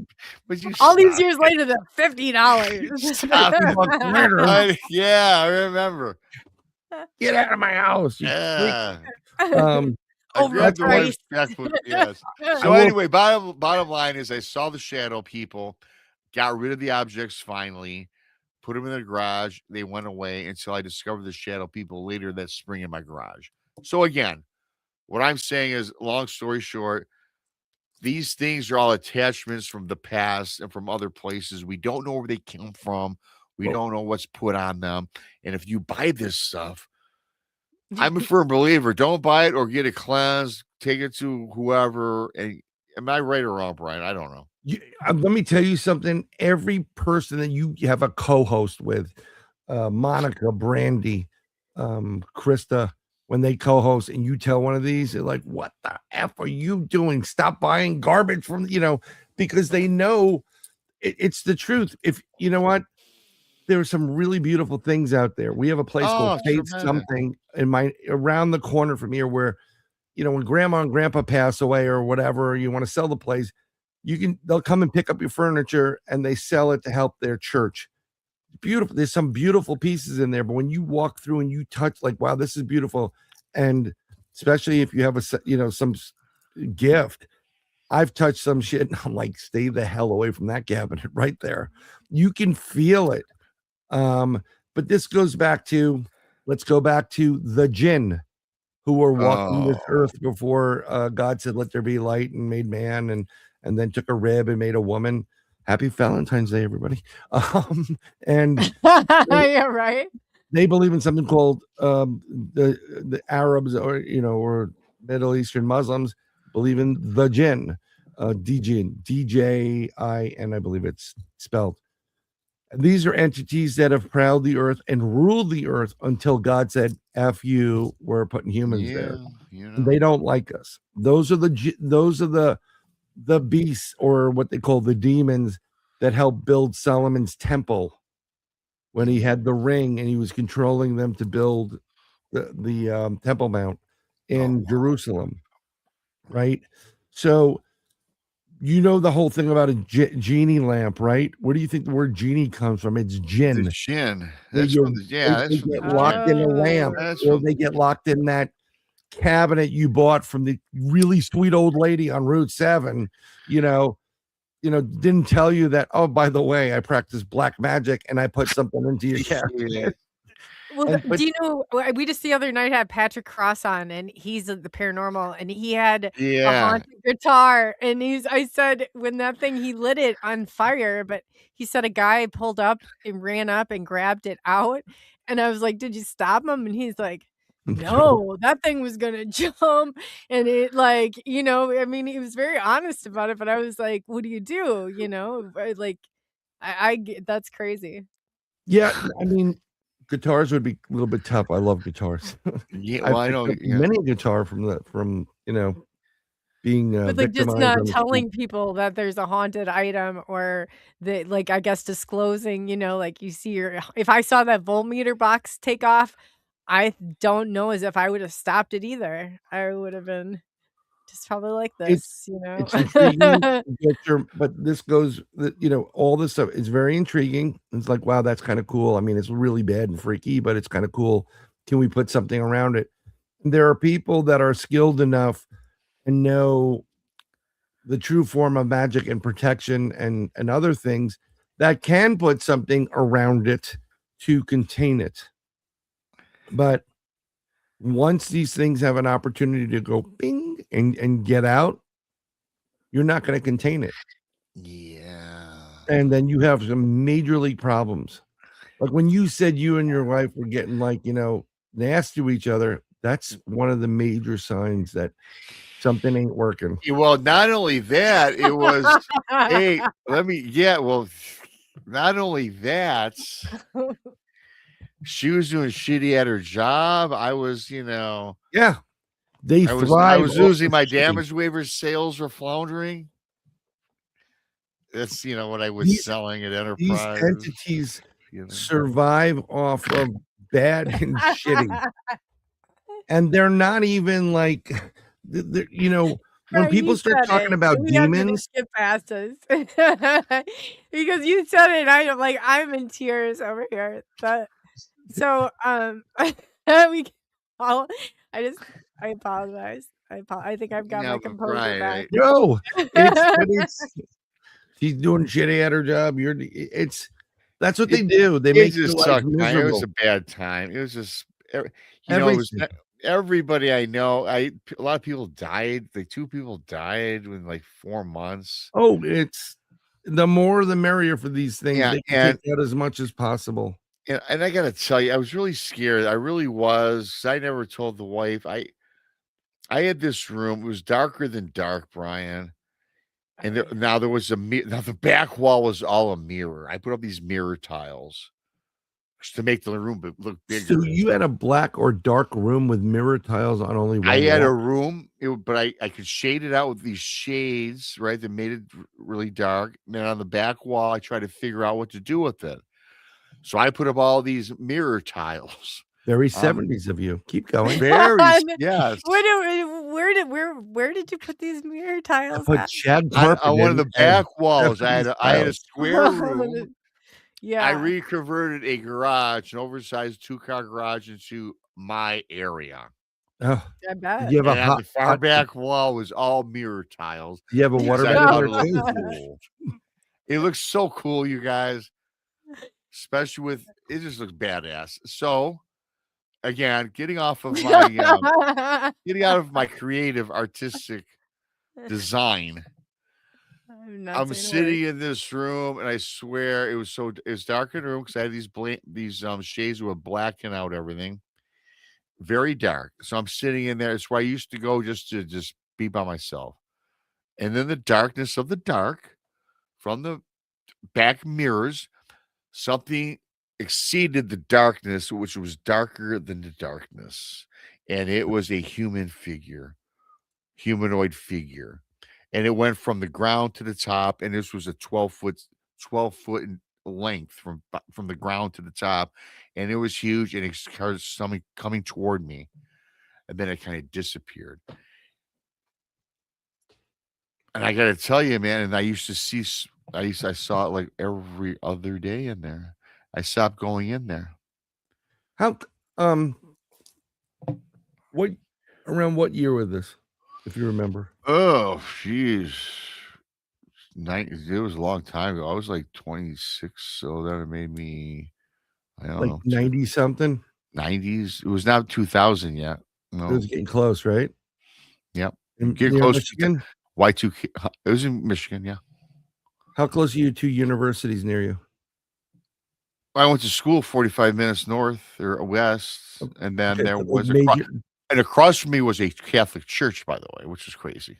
That's interesting. But do you have major universities within your area, like close? Not where I lived at that time. No, they're No, all okay. way out. How close were you to Chicago? 547 miles. That's nothing. Well, Really? yeah, that actually it's nothing in regards to this. So, do you know where the first collider was built? The big particle accelerators. It's Firm Lab, and it was huge over in Illinois. Oh, And when yeah. that happened, it was ramped up in the late 90s. Mm. As soon as they ramped it up, they shut it the fuck down because something happened. And that was the same time where Fiona Broom, who was a paranormal researcher, said, I thought Mandela was dead. That's where you get the Mandela effect. So I explain it as this is our timeline. This is another timeline. Right? Yes, that's the way I think too. And if Yeah, you can go so- one step further, the Mayan calendar, when it ends, it like in some parts of the world, if we went to where is it? It'd be 7 years behind. I'd be 7 years younger. Some places Like maybe 7 years Ethiopia, behind. yeah, right. So it would have So- matched up to 2020 when that whole thing, the Mayan calendar. I was like, oh no, for sure, we Could totally have. busted I'm timelines. looking for. I had another deck of cards, but so the whole point is when you play with colliders, this is what's happening with CERN right now over in Europe. Fucking idiots. They I figured know. out that you create these pockets and portals, and the explosion in the particle accelerator also explodes certain parts of your timeline and the timelines around you. Mm. So if this is A and this is B, and we get to join again, right? When it comes in, so this is A and this is B. What happens is part of B, the top part of B gets back connected to the top part of A, and the top part of A gets connected to the top part of B. So we have bits and pieces of each timeline mixed with each other. That's why some of us remembered the cornucopia from Fruit of the Loom, because they had it up to that point when they fucking blew the timelines apart. When they rejoined, we got the B timeline. So I remember the cornucopia. Now we don't have one. On the other timeline, they never had a cornucopia, and now they have one because they have our top part of that timeline. Oh, But when you mess with timelines and dimensions, we all know this. If you ever broke anything, your mom's, and you think you're going to be slick or your dad's, I'll Yeah. glue it back together. oh yeah, I And you tried glue it that. back I together, know, right? not the You get- same. You get these holes in it, right? See the holes in between the two fingers. Yeah. You'll never get it perfect. And then these interdimensional beings, shadow people, black-eyed children, Oh man. flying humanoids, Chicago, they see this crack and they're like, what the fuck is that? Oh, let's go. And they get through the crack, and then they go, oh.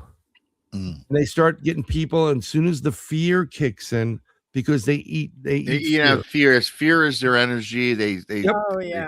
So it's They like feast Monster Inc. on it. Sully comes in, the kid's like, holy crap, and the battery charges up, and then they split. Well, in this case, they want you as fearful as possible. That's why it comes at you, yes. and you start fearing, gotta freaking do out. it. They Yes. their source, You know, and once you know you break that, gone. that's a great point, Brian, because I was a kid in my mid 20s. I knew nothing about anything. Yeah. But today, man, if anybody comes on this, because I'm more scared of other things than the paranormal. I don't like spiders. I did a show Oh. Thursday. I gave everybody trauma over spiders coming out of arms of folks. Oh and my stuff. god, yeah. So, but Rob's trauma hour. yeah, it was trauma hour. But here's the thing though. But today, Brian, and tell me if I'm making sense.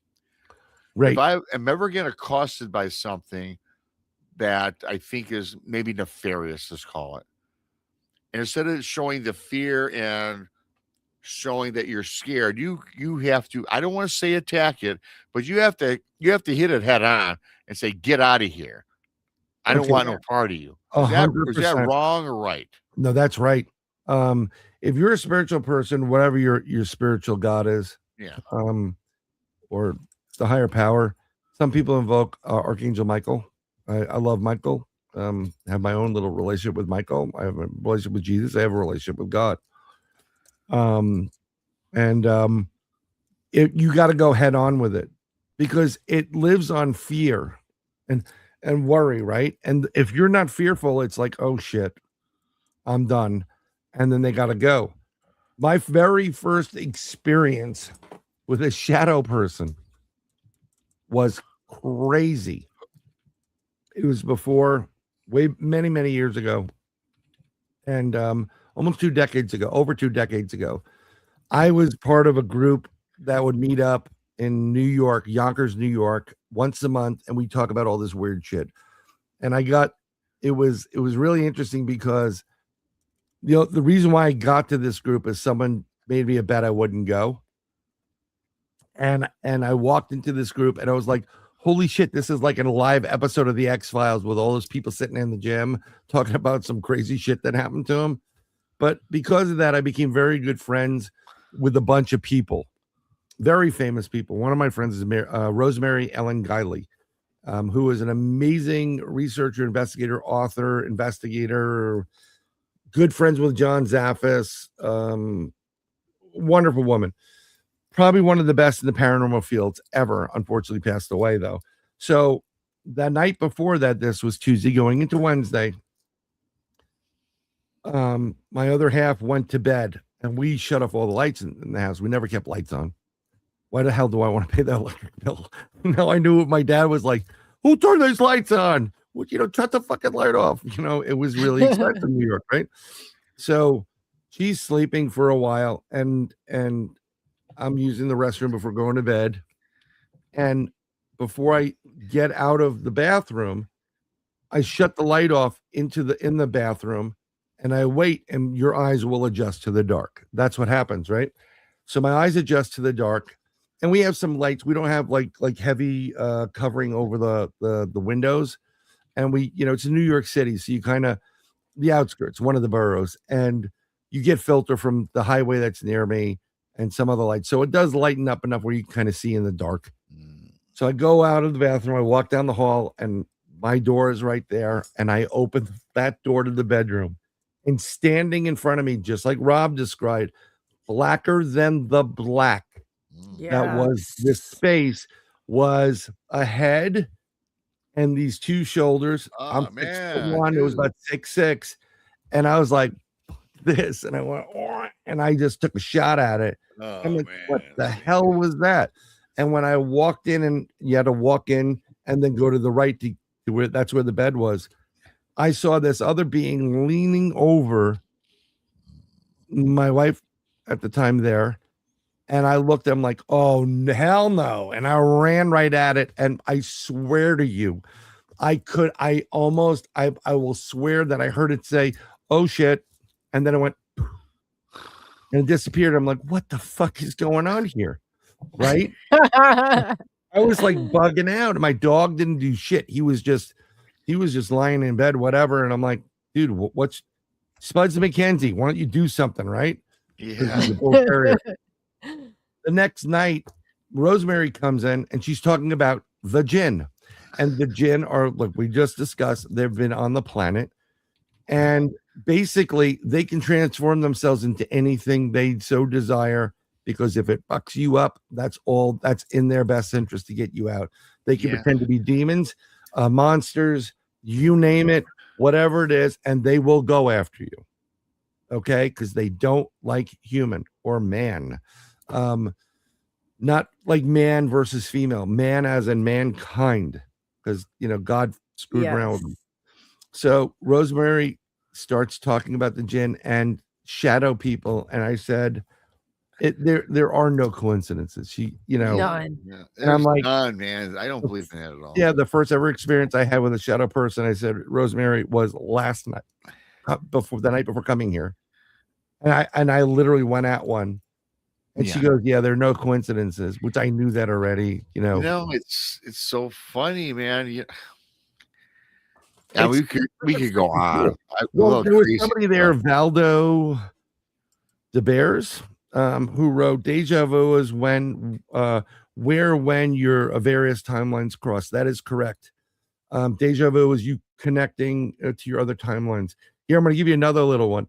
Who's had I didn't mean to interrupt you, Rob. Can we get a camera back there? Can we get somebody on production? Get a camera behind where Rob is right now? Yeah, we need to know what's going on behind the scenes. Yeah. No, For sure. He needs a body cam. Yeah. Yeah, we need a body cam on him, you know. He's, you know, this is probably like if his mic's open.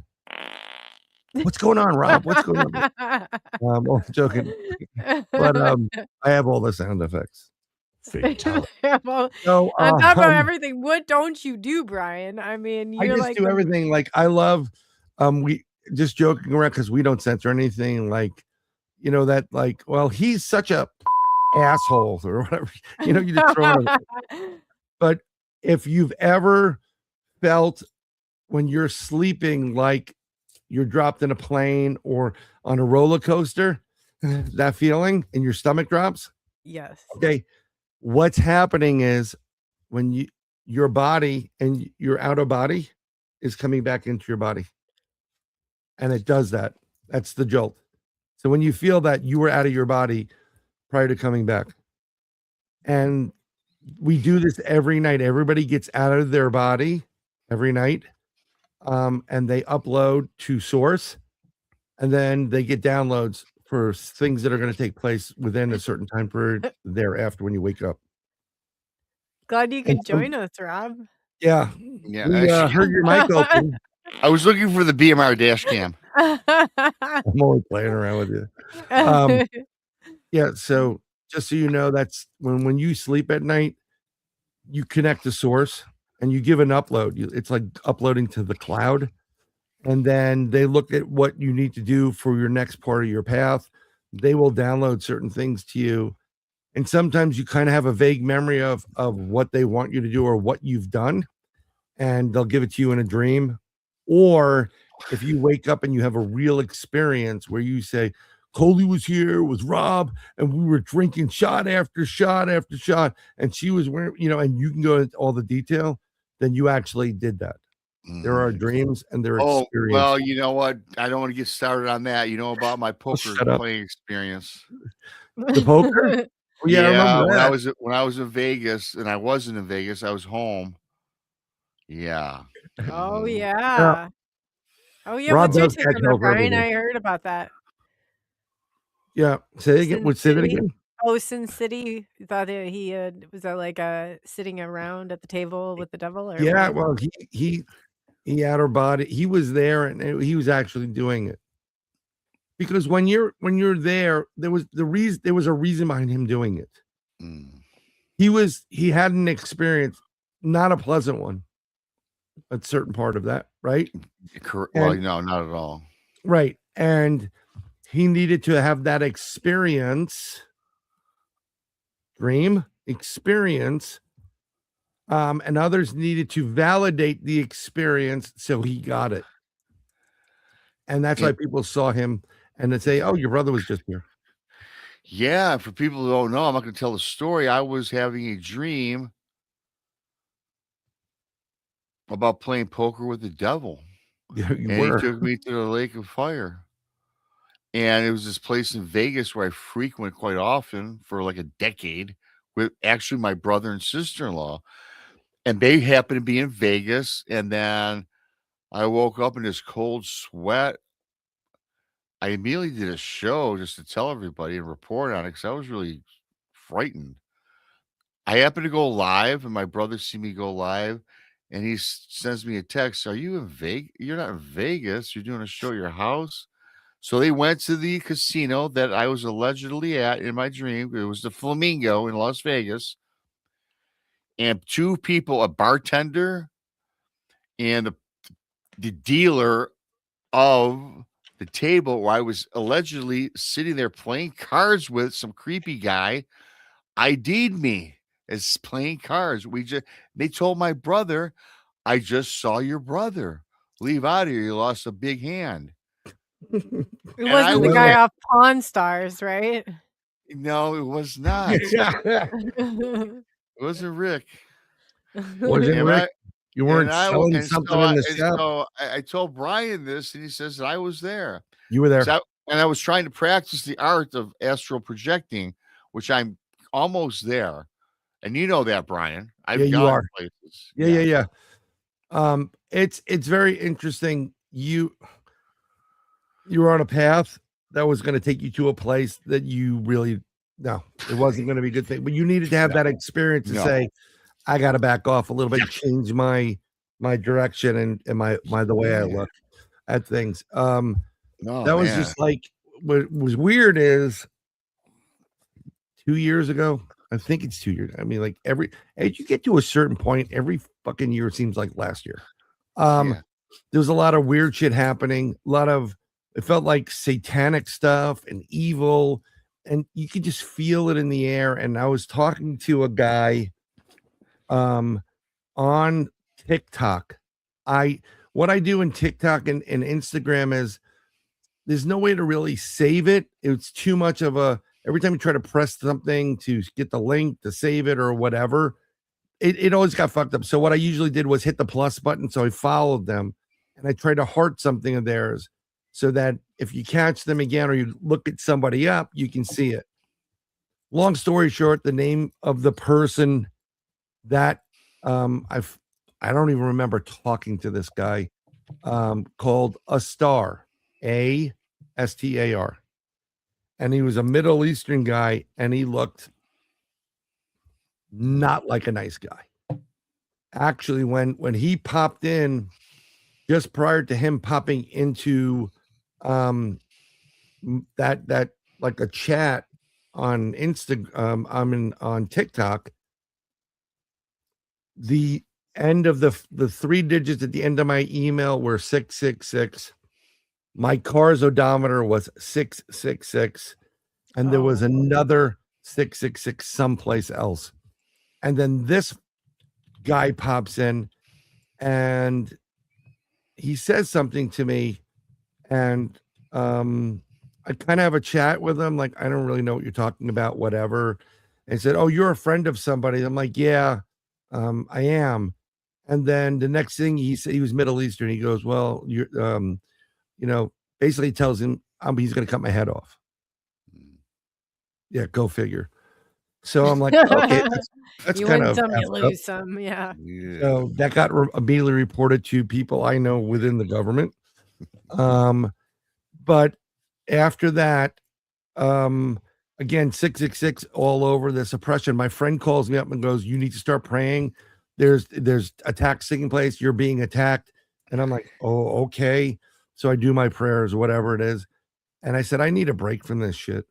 So this was happening for a couple of days. And then like 2 days later, I go and sit in my room and I'm like, I want to watch a movie where I could laugh and enjoy it. So I watched the movie Running Scared.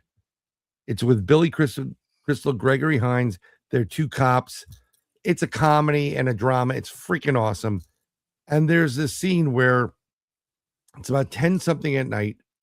And I'm sitting in my office and I'm watching on the TV, and the camera pulls down. It says Jesus Saves on a big cross in Chicago. Okay, it's right in Chicago. You can go find it. Camera pulls down and it zooms in away from that cross at these 3 guys walking in the street, and they're walking in front of another establishment. It's Billy Crystal, Gregory Hines, and the other character. And that other restaurant is the 666 Lounge. Yeah, there you go, Brian. So I'm like, There it okay, is. There it is. F this shit. I'm done. I put it on pause. I said, you know what? I need something. I don't do treats. I said, I'm gonna go out. I go drive out of my complex to the racetrack gas station. I'm sitting in there. I park. At the side entrance, there's a guy sitting there in a blood red shirt, black pants, black man, wearing sunglasses. It's 10:45 at night. Oh wow. And You I got sure a it wasn't vibe off me? this guy. I'm like, what the? Who the hell is this? And No. he goes, can you get to the Bright Line from here? No, the Bright Line's a train. Goes like all throughout Well, the state of Florida. oh Hold on God. 1 second. I will shut up in a second. No, And I go, no. And I get this really bad. And this guy, I'm like, this motherfucker's the devil. yeah, man. And I got that feeling, the vibe. I'm like, oh yeah, I can walk it. I said, no, you can't walk it. You want to call a cab. And it just instantaneously, and he gave me a smile, little teeth. Yeah, like you know who I am. Yeah. So I yeah, said, no, you can't. And I said, myself, Brian, get yourself out of here. yeah. I went inside. I grabbed 2 items. Oh, this is crazy. I grabbed a Fanta soda. Okay. One of these. The And a Nazi fucking- Fantas. And a Twinkie. Okay. Oh God. Great combo. Fanta and a Twinkie. Great combo, whatever. I don't normally do the sugar thing like that. I get up to That's the what they used to reg- call them. Wasn't it the Nazi Fanta? That was like a thing. It could be Fanta, Nazi. They probably are. I think they used to because of the cornstarch that they used to put, or the I forgot about that. Mm. I go up to pay it. The bill comes out. It's $6.66. oh God, run. Oh, Just man. like, oh, you got to be funny. So before I go out, I say the Holy St. Michael prayer, and I said, "Yo, boy, I need your ass right now." And he wanted me to drive him down. That guy went, Yeah. that's his like, can you play a fiddle? No, I can't play a fucking fiddle. No, but I hey, can play the guitar, but not like whatever. But sometimes, and I posted on Facebook. I talked to the devil today, and I told him to go to fucking hell, and I posted that, and I wasn't kidding. no, good for you, man. You got to put it back in the universe. Yeah, seriously. You was just screwed from Facebook. Right. And this is like with Rob's thing, things were all pointing to, they were trying to manipulate him to the point to get him someplace. And he was like, Yep. no. And the one thing that I didn't tell that story because it's about a 20-minute story. I'm not doing it on this show, but people have heard it. But the one thing you brought up that I should tell everybody is when I lost cards in that hand in Vegas, I lost to that creepy guy that introduced himself as the devil to me. He had 3 6s. He beat me with 3 6s. See? Three of a kind. Yeah. Yeah, Ooh. yeah. And it's funny because when I got up and left away, he followed me and he put his hand on my shoulder. Then all of a sudden, the hallway I'm walking down turned to darkness. Then I turned around, he morphed into my dad, and he says, "Son, I'll save you." And then then my dad's hand gripped my hand and started pulling me. And then all of a sudden, beneath me, the lake of fire opened up. And then it went back to that devilish guy. He says, "I'm taking you to hell." And then that's when I snapped up out of it. And I was more freaked out than anything. And the funny thing, 2 months prior to that, when I was trying to astral project, I was meditating. I'm in this room, and all of a sudden, I'm in this chair. And all of a sudden, all this gray swirling smoke is revolving around my chair. Right. And this happened a month prior, and I could not move or get out of it. This time I was able to get up out of my chair. And I'm walking and I'm crawling from my chair down this hallway in my house, trying to I'm following the path of this smoke. And then I just looked over my shoulder back at the chair that I thought I got out of. I never left the chair because when I looked over my shoulder, my physical body was still in the chair. And I'm on the ground crawling, but I see myself in a chair, man. And I freaked and woke up. And when I woke up, I was sitting back in the chair. So, Bryan, you told me, I told you that story. I was again right there. I was probably out of body. And again, doing that astral projection. You guys don't ask me why I'm trying to do this. I've since stopped, trust me, because I've had 2 bad experiences. Yeah. But it's very Spiritual cool. Ascension wants to know if you've repeated since the dream. Have I you done it repeated again? have you I get done? all, I get, yeah, all the time. No, but have I you get, repeated like leaving your body? Like I've seen that when I had an ET experience, I could see myself, but when I could see them, it was through myself that I could. I don't know. I will Yeah, honestly it's answer that question by saying this: those two experiences, I definitely saw myself, and I or whatever. Well, I didn't see myself in playing the cards, just on the chair. But people don't understand this about me. People that follow my channel do, and Brian can attest. My dreams are so vivid; it's like I'm always there. I mean, I have dreams that are like watching us on TV here. yeah. They're very Mhm. vivid. They're very So alive. I think I'm there. I think it's me. I do. But then I'm to the point today, you guys, where I recognize this is only a dream. Can you it's tell the not a dream. difference at the time? Yeah, Now, I now I can. I could not a while ago. So, like I said before, you have dreams and then you have experiences, and Yes, what I you are doing is yes. an experience. And the reason why you're doing this is you probably, if you contacted Rob 15 years ago, Yeah. 20 years ago, he would be like, "You're crazy," Yes. because he was not in this. But he awoke. You awoke up on a path that Mm, your third eye started to wake up. You became more of a light worker, so you have work to do. And what you're doing now, actually, I believe, Coley, you are in the same thing. We're supposed to be doing this to yeah. disseminate all this stuff and meet with everybody that's here, because we're supposed to be providing this pathway information. So when you go to sleep, yeah, do you're technically at rest, but you're having, when you have vivid dreams and you can go into every detail, that Yeah. is a real experience. And if you wake up from your dream even more tired than when you went to bed, Oh, you were doing something in yeah. those. I mean, yeah, yeah. the crazy thing about that, Brian, I never told nobody this, and I just realized this when I have those dreams, I am dead to the world for about 24 hours. Exactly, because you weren't physically there, your body, but your consciousness, your essence was working, and Mm, the way your body digests it as physical, so it'll then go from psychosomatic into muscles, and you're like, oh my god, I'm so tired. Yeah, because you're doing it. I have a couple of people on my friends list that are hybrids, and I'm not going to tell you who they are, but I do have hybrids, ETs, whatever you want to call it. And there was one time, literally during the beginning of the COVID or whatever it was, everything was dark, and I literally appeared in this control room, and I could see the control, and I had these windows here, and I could see out, and there's this mountainous rocky area. It's dark, and then there's a tall cliff, and on top of it is a craft. And what was happening is we were charged with getting these people that were in the darkest point to the craft to escape.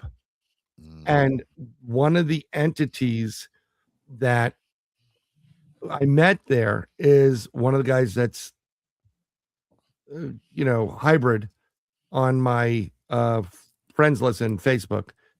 And he's like, he was there with another female, and he goes, when I tell you, you press this button. And I said, okay, when you I'll press it. He goes, what did I say? I said, when I tell you, and he kept repeating. He's an obnoxious. He, in real life, this is him. And I can tell you exactly what he was wearing. I can tell you what the girl was wearing. And I could see it. It goes, yeah, okay, I got it. And I watch him, and there's like some action going on in the distance. And he gets to a certain point, people get in the craft, and he says, now, and I'm just do it. And once it's done, I know the craft kind of comes down off the mountain. It looks like it's going to crash, but I wake up. mm. And I was like, holy crap, thanks for on Facebook. Thanks for so-and-so being in my freaking dream last night. Yeah, I know. I waited till you tell you, press the fucking button. And he calls me on the phone, and he goes, dude, you were there. And I go, yeah. He goes, my whole night was that. And then he told me what was going on. Like, he goes, dude, we were having a firefight, and I was getting all these people out. And I'm like, no shit, Sherlock. So he proved what I was Captain saying. Obvious, yeah. Yeah, it was just like he was bugged out. He's like, you really were there. And I go, yeah. I go, who's the girl? And he goes, I can't tell you. No, I'm like, man. okay. But he's one of those where I don't need to know. You know, I'm not dying of curiosity. But it's pretty weird when you have these things and you wake up and you're like, holy shit, I'm fucking tired. You know, you can't, you know, I wake up, I get visions of trains, you know, I see the train crashing and I'm like, I can't discern if it's commuter or not. And I go, hey, if you guys are taking a train today, please be careful. Stay more towards the middle. Don't sit at the ends. I had a visual that a train may crash, and I post it. And one of my buddies is Andy McGrath. He's the host of Weird Britain over in the UK, and he's really sensible. He will analyze things. Very logical, wonderful human being, great guy. And he goes, well, I guess, you know, didn't you just predict this? Because he's skeptical on things. And I looked at it and I wasn't even paying attention. It was under 24 hours and there was a commuter plane crash. Maybe. The Supercast. I've never been seen somebody on a show before. And I said that I said that the SNX side. Yeah. Oh, I that do is that. hilarious. Yeah. I do that all the time. I'm sitting there and I'm on the show. I'm like, Super Chat's open. Yeah. So, oh man. but actually, my phone when I did that, it said the Sugar Cat's open. I had to change it. Cat's open. I know. It would be another BMR-ism. You would have BMR'd pretty it good. again. Yeah. Hey, That's not Benno bad at all. out there, was it Bruno that you BMR'd him yesterday? Probably. Yeah. Benno remembers. Of course he does. Let us Benno's great. What's going on, Benno? Benno's awesome. Yeah, I gotta say something, you guys. We got this Sure. streaming on my show, Bryan's, and Coley's, and there's a nice turnout, you guys. Yeah, we're gonna So blow thanks it up. everybody for the collaboration. Yeah, Well, I'm showing. Are you guys? I'm showing 176 like for numbers on this end, and that doesn't include Twitter. That's no, I'm great. looking at the combined shows. I looked at about 30 minutes ago, and there was like 407 people watching live collectively. I don't know what Very shows. cool. I mean, I don't have that many. Well, no, it was trying to listening build live. online, but Well, no, you it was guys- listening collectively. Overall, 3. I Yeah. did a quick. I know how to do it now. I'm not worthy. I'm getting good. I'm So getting who good at the analytics. upgraded BMR over there? Like gave you the I technology learned. lesson. Dave Scott showed me how to do it. Okay, Dave Scott's where I get all my information from. Dave Scott's great, but I'm just going to spin it back a little bit. So one of the reasons with Freemasonry, everybody's like, well, Freemasons. Really, the Knights Templars are and there's like 1,700 different versions of them. I go along the lines of what Timothy Hogan, who is the Grand Master of the Knights Templars, and he's the Order of the Temple of Secret Initiates. That's who he's it's about secrets and esoterica and information and alchemy and all this other stuff. They address a lot of that stuff, the esoteric side of it. And the Knights Templars, once they've discovered truth that the King of France is a prick and the Pope's a piece of whatever, and they discovered that those guys are about control. This is about what Jesus was learning and all this inner knowledge and information that makes us one with the universe and really connects us. They went and they started doing their own thing. So when you look for esoterica or things like the meaning of like how BMR met the devil, these are, it's part of Rosicrucianism, Martinism, Templarism. It's really learning the secrets of everything. Yes. So it's good. It works out pretty good that way. That's why, You know what? Yes, sir. I don't know how long you want to go, but I had a question good. from like Whenever an hour you want me to shut up, I'll shut up. I had a question from an hour or two ago. Yeah. How do you remember? I'm sorry. Coley, I don't know how. I said my IQ 78 for God's sakes. So, anyways, with the Knight Templars or Yes, sir. Freemasons, it doesn't matter. I know they're different, but the same. And I know it doesn't make any sense. What were their viewpoints? I mean, is there any folks in these societies, Brian, that investigate, or what's their take on all this paranormal, cryptid stuff, UFO stuff? Is that something that is shunned on, or something that's embraced? Um, this is the problem. Some of them will embrace it because what they're doing is, there's like Tim Hogan's version of it with his organization. They're all about the alchemy keys, and part of that is vibration, frequency, sound, resonance, waking up. And they're gonna reveal things. There's a point in time when they are supposed to reveal some of these secrets, and you only do that when people are wise, worthy, and well qualified. And people are now starting to wake up to it.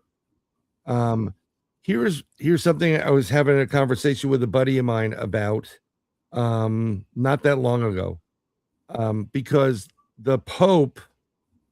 Oh, I don't want to get anybody upset with my comments, but the person known as the Pope invited the Knights Templars back to church, and you saw these guys on horseback wearing the white tunics and all that other crap, and they're going to the true Knights Templars would never go back in that building whatsoever.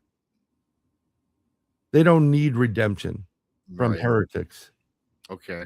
And so, there'll come a time when a lot of this stuff will come to light for all the people, and they may be the ones helping to do it. Select groups like Rosicrucianism and Martinism and all these different isms that are like, Josh Turner talks it. This is the mystical side of everything. This is the theory that all knowledge is derived from sense experiences, and people are just not able to handle it. I posted a joke on Facebook, and I got people, you think lung cancer is funny? And I'm like, it's a fucking joke. Take the stick out of your ass. Yeah. I know. People I cannot know. discern between I reality know, I and other know. stuff. And I'm like, whoa, what the heck is going If on? you didn't have a sense of humor about some of this stuff, I have bad jokes, believe me, all day long. But I mean, if you can't make a joke about something, If you don't have a bad joke, get out of town. It's just when you can't discern. Once in a while, I have a bad one. We live in a world, once in a while, yeah. We live in a world where bullshit and lies is now considered truth, and truth is considered false. Yes, absolutely. I don't want to get you in trouble. So Cole. true. No, this is so true. Yeah. You speak the truth on that one. Were the Knights Templars back in the day, Brian, involved with any of the eradication of the witch trials? No. Okay. I know people ask me that, and I have no idea what to tell them. Someone wrote something about the Rosicrucians. I didn't see Rosicrucians. Yeah, they're very interesting, and it's about healing. And Tim Hogan gets a little bit out there, and some people, this guy's crazy or whatever. But when the Templars in 13, I forgot what the year was, 13 something, I don't remember, 1313 or whatever it was, or when the 13. Ooh. Yeah, well, what happened was King Philip owed the Knights Templars a ton of money. Like, he was heavily indebted to them. They started banking system and whatever. People loved them more. So he had the Pope declare them heretics on Friday the 13th. Of October 13th something, and that's why Friday the 13th is where it is. The Knights Templars were rounded up, and then after over speedy trials, Jacques de Molay was roasted at the spit for 3 days alive. Yes, they do have a lot to do with the Holy Grail. They discover what the Holy Grail is. It's not Monty Python's version, by the way, which is it's a good version of the Holy Grail. But the Holy Grail and part of that Holy Grail is the Holy Bloodline, but also it has to deal with women, and it's the Mary's line of stuff. And that's the Holy Grail. And in a male-dominated society that it was, no way women are going to have more power than men. So no one would have believed it. Yeah. No, I'm just telling you that part of this was, they were digging under the I'm not handing over garbage duty or anything like that for the name of which I keep on. Right. Well, when they were digging the Temple Mount and they found the bones of Jesus and John the Baptist and Mary and others and other things, they knew that they had to protect them because they discovered the history and where this goes real long and deep, like studying and stuff. Jesus wasn't just in studying in the area called the Middle East. He learned from some of the Magi on the Arabic side, and some of the Vedas in the Indians.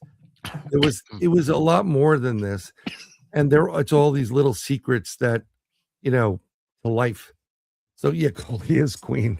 Oh, right thank there. you. Hey, True Seeker, I appreciate that. Yeah, I tried to post this as a or a super cat, but Super they wouldn't cat. let me do it. I don't know. I guess they didn't like the emojis or what I was saying. So The super cat. So The super if cat. you're not BMR'd, I don't know. BMR, you're gonna have to Yeah. we're gonna But need like a book here pretty soon. we need another book. I mean, there's so much to it, and they're Yes. the Knights Templars. They are connected to the Everything. Atlanteans, which are connected to some Egyptian stuff, which is connected to. I mean, it goes deeper and deeper and deeper. And Tim Hogan, I think he says they have at least 7 or 9 arcs of the Covenant, like the Indiana Jones stuff, which are basically possibly nuclear reactors, power sources. It gets real crazy. Like everybody went goo goo gaga over the fact that there's something under the pyramids. No shit, Sherlock. We knew about that 20 plus years ago. Yeah. It's just what it is. The pyramids weren't a burial chamber. It was a battery. And it was used with manna and some other stuff. That's where the alchemy comes in, where you know what to convert things to bring out the energy and power within. It's also with healing, and it gets really, really crazy. But this is what this whole field is about. And people are now arguing about aliens are demons. No, they're not. No, they're not. Right. Don't put. And I'm trying not to disrespect anybody here. I do have faith in God and Judeo-Christian, blah, blah, blah, right? That's what I'm ordained minister. This is what it is. You cannot put what that book says into, if you're in this field, you can't be here. No. Because anything that's not Jesus is a demon, and it doesn't work that way. Bigfoot's not a demon. Dogman's not a demon. I mean, they're pretty damn nasty. Rakes are. It's not demons. Demons are demons. Yes. And they don't play around with you. No. Yeah, they do. They toy you to your death is about what they do. Yeah. Sometimes they play around like what was leaning more towards the demonic, that negative stuff, making your life miserable, fighting. Making you do something. Everything is chaos. Your house, your relationships, everything is chaos. And Bryan, going back to Spiritual Ascension wanted to know if there's any way that you can prove that you're a Templar. Like, is there anything that would identify, or I guess we don't know what the I do have a scroll. I have a big document that was given to me once I was knighted. It's an official scroll. and I never got it framed. And I have that. Something I did because I don't follow. I was through Freemasonry. You get to a certain point after your third degree, you can go do 2 different paths: York Rite and Scottish Rite, and then that'll ultimately lead you to 33rd degree, which is the top. But I'm a 32nd. To get to 33, it's a lot more politics. But within there, some of the extra degrees are Knights Templar. Here's the difference. When you go in, I'm a member of Hugh DePayne Commandery number 1 in New Jersey. That is my commandery. And you go through this whole process and you pledge, you recognize, they make you recognize Jesus, and you go through their allegory of it, and they get in chapeaus, and it's really weird. I don't follow that. I follow what the Knights Templars were really doing. And it's not just about Christ. It's about the way you present yourself, your energy, mysticism, everything, like being able to heal people. That's what I'm doing. Do it right or don't do it at all. That's the basic one. The only thing I can show you is I have a Templar cross. That's about it. I don't normally show, if I had my thing hung up, I'd show you my decree. But if you want to look me up, Hugh DePayne's Commandery number 1, New Jersey. Yep. I'm there. They'll validate me as a Knights Templar. And if you go to Scottish Rite, they'll validate me as a 32nd degree Freemason. But Thank you for that. Yeah, it's not like you get like a secret. You get a card. I can show you a card, but Well, you know what? I always think this is a great opportunity because, like, when Laura Eisenhower came on, I told her, because there was a rumor going around. I said, Laura, they're saying you're not who you say you are. And so she came back. She gave me her mom's phone number. She gave me her birth certificate. I have a copy, and she said, give it and pass this along. But I was like, I don't, I'd rather get that out in the open and then people know. That's amazing. It just happens to be here, and my desk is a mess. But this is our trestle board, and it gives information about what's coming up. January and February 2025. This is an old one, and it's Hugh DePayne's Commandery number 1, Knights Templar. This is where I was made a Knights Templar. Yeah, you get the sword. It's kind of like similar to what they do, but it's a different. I don't follow the allegory. Sometimes you go through life and you're part of something and you realize there's more to this than dressing up and LARPing. She just said she really appreciates your response. Oh, that's not a problem. But I always tell people this. I think, Rob, you may have heard me say it. Yeah. Whenever I talk about anything here, whenever I show evidence or whatever, I always upload the raw footage and before I listen to it, because you know what? I don't want to listen to 48 hours of the same fucking video over and over again on investigations or doing something, unless you catch something, because I'm the one that usually does it. But I want you to also get involved. Everybody like, oh, you want to be a paranormal investigator? Go take a look at it. It's right there on the YouTube. And because of that, we've gotten situations where we literally have missed images I've seen 1,000 times, from a phone-sized screen to 115-inch TV set, and I still didn't catch it. The guy goes on to the website when I was with Bronxville Paranormal, goes, circles it, and there's a Bigfoot in one, and there's a Dogman in the other. So this is why I present. I want you to do some research. It helps me out. I will listen to it and do it, and I present myself. But I tell everybody, I'm not here to sell you anything. I'm not pushing anything. I don't want you to buy anything except for BMR's books. They're available on Amazon right now. Just go to the top. Yeah, there they go. No, I got them right here. You got them? Yes. I do make t-shirts and stuff, but I'm not pushing this stuff. But what I want you to do is, I want you to not believe me, and I want you to do some damn research. Don't just sit there in the chat and believe some person that comes up here and tells you shit. Question it. That's a great point. I could come on and say Bryan Bowden. I'll answer to both. I know you do. That's why Asshole, I say whatever. both. I'm confused when it comes to that. But the thing is this. Just because I have a guest or Coley or Brian or Joe Blow or John down the street, listen to what they have to say. And then you know what you do? That's such a great point. I should say more of this. Check the person out after the show or prior, right? I mean, do a little research, do a little digging. I mean, you said it yourself. You can look me up. You're gonna find what you're gonna find. I don't care. And I implore you to. I ask you to. Brian, it's a great point, and that's what more people don't do. Because guess what? I'm not hiding from anybody. Neither are you. Neither is Coley. No, I'm not. Or anybody else. Someone wrote, get involved in ball worship. Fuck him. Fuck ball. I mean, I am for the elimination of anything evil like that.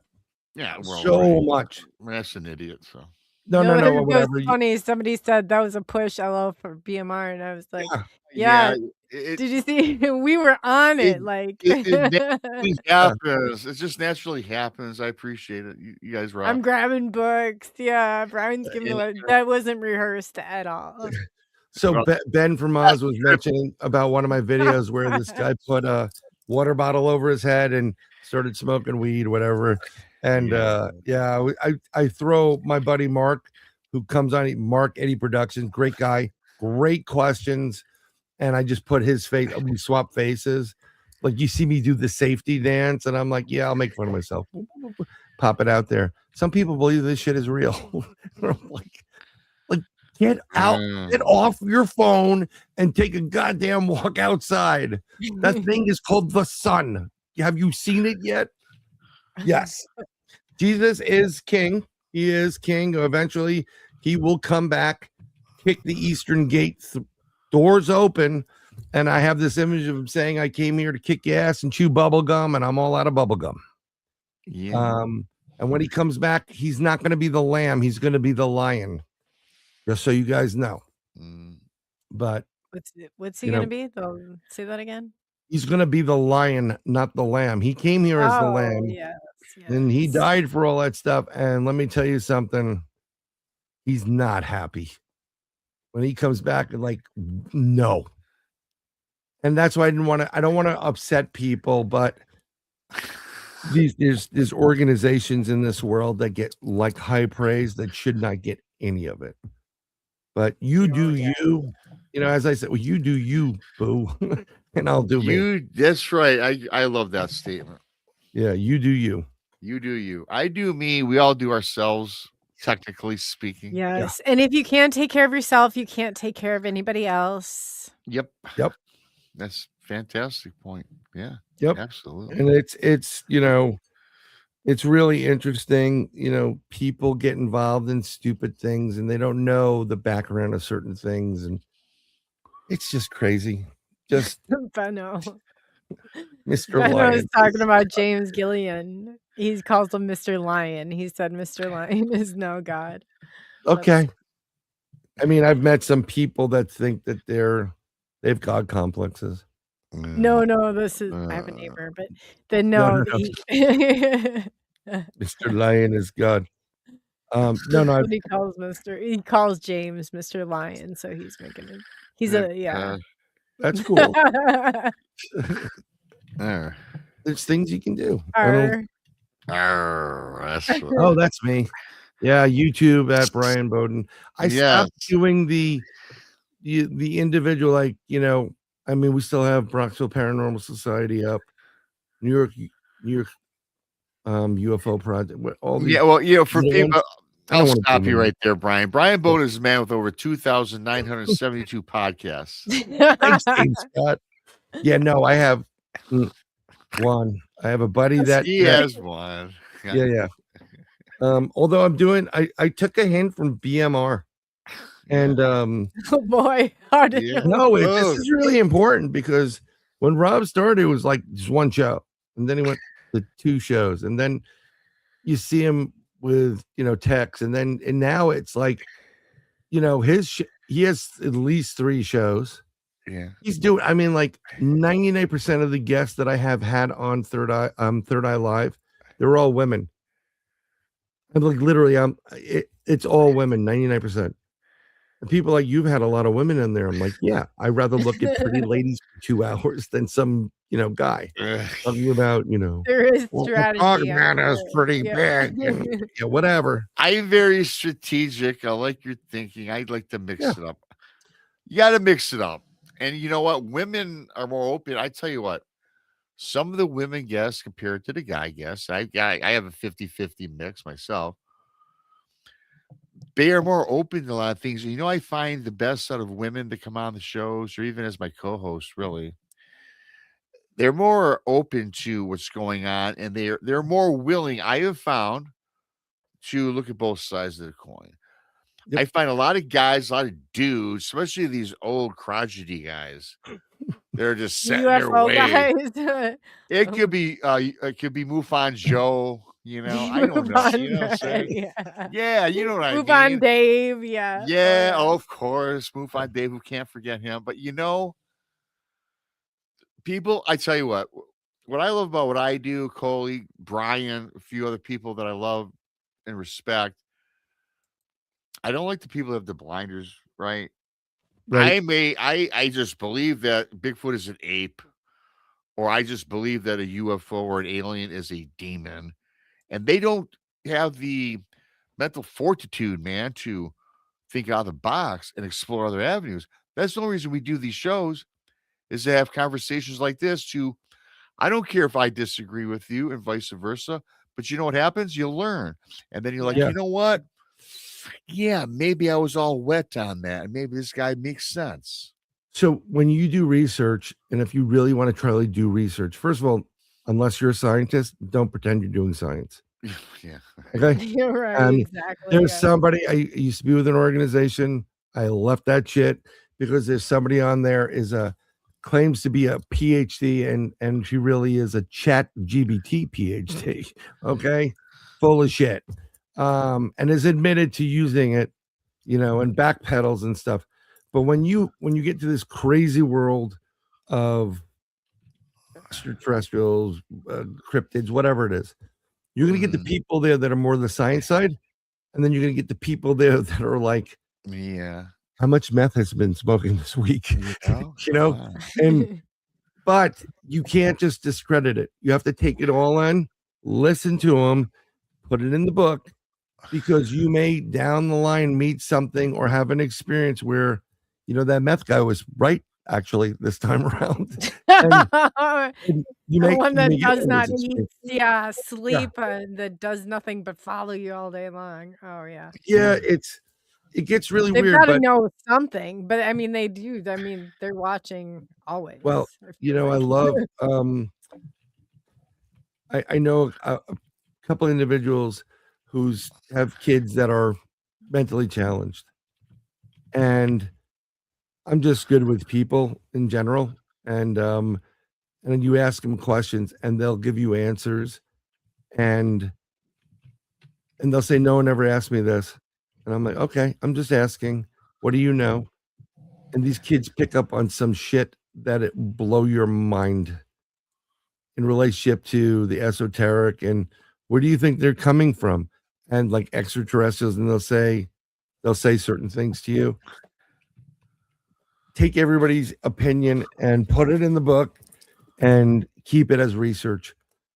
You can't just discredit it, because I was once, nope, flesh and blood, Bigfoot, gotta be, it's a giant monkey, boom, boom, boom. And then I had an experience that would tell me it wasn't a giant monkey. It can be both. Yes. Yeah.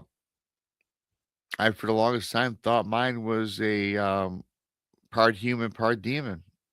And today, I don't think the same. There's a question about why does Masons look like Bill Gates? But there's a lot of, go any place you want to go, buddy. There are really strange people in it. Every organization. If you want to look at all these every people, community. Oh yeah. I'm going to throw one at you. Okay. If you think it's bad about Bill Gates or whatever, and you want to blame the Freemasons, you may want to go to the Vatican first. Oh, that's all I'm going to say. That's a whole other show. Yeah. And it's going to get you in trouble. So I'm going to shut my mouth. They Yeah. they Symbols are everywhere. traced the I don't think anybody can even justify it at that. And I went to a Catholic school, a private school my entire life. So it just becomes a point. They tracked Grinder down to the if you don't know what it is, Google it because it's alarming. To the Vatican. That's where I mean, then they're I don't know. Yeah. That's such a Did you have Sister Mary Black and Decker? for a teacher. Kidding Yeah, you or was for, Oh man, yes. I will tell you, I know all my teachers throughout my entire life. The worst one was the nun, Sister Nazaria. I did not like her. How did she hate. have only one name? Mine was like Sister Mary Well, it was just Catherine no, it was Sister Nazaria. I mean, that's a mouthful, I guess. But BVM or something. Yeah. God. Always really Mary always has it's Mary Catherine. It's always Yeah, gonna be Mary. Yeah, Yeah. she Yeah. did not like good old BMR. Yeah. I mean, I didn't go to that religious schools. You're I did. lucky.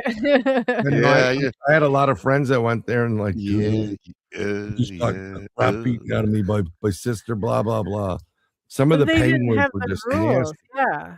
They're Yeah. ridiculous. And then you had to use skirts. And if they were above 2 inches, what was it? 2 inches above your knee, then you got I mean, it was like the wrong shirt or the wrong it was just so ridiculous. It's ridiculous. I will tell you that all the Catholic girls in New York City, it was well up above that knee. Oh, I'm You know? sure. In New York City, Yeah. I'm sure anything went. They didn't. Yeah, I And, get it. and you can see them like, because some of my friends were like, you know, they'd be smoking a cigarette outside. Shit, they got to go to school and they're pulling their skirts down. Oh, yeah. So they don't get whacked. But I did once. I took a philosophy class at school, and we were talking about different dialects, the Confucian dialect, and different books, based on these. And I gave this guy, my teacher, Confucius dialects that were not heard, like Confucius say, "Man with hand in pocket, feel cocky all day," or Confucius say, "Baseball wrong, man with 4 balls can't walk." And I handed it to him, and later on, I found out he was a father in a priest in the Bronx, and I'm like, okay, you gotta forgive me for that. He goes, "No, dude, these were great." Just because I got the collar on doesn't mean I don't have a sense of humor. And I'm like, okay, cool. I bet. Well, I don't know. It's like in the school, that takes me back. I got stuck in the coat closet for talking in kindergarten. I mean, they did that crap. I mean, they could. I mean, like it was nothing to like whack a kid with their cane or something like. Oh yeah, I know. Sister Nazaria, man, across my knuckles almost every third day. Ouch. Yeah. It's it just, was that brutal for sure.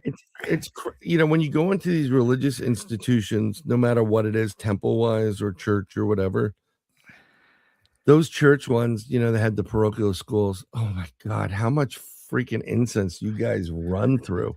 I mean, it just stinks.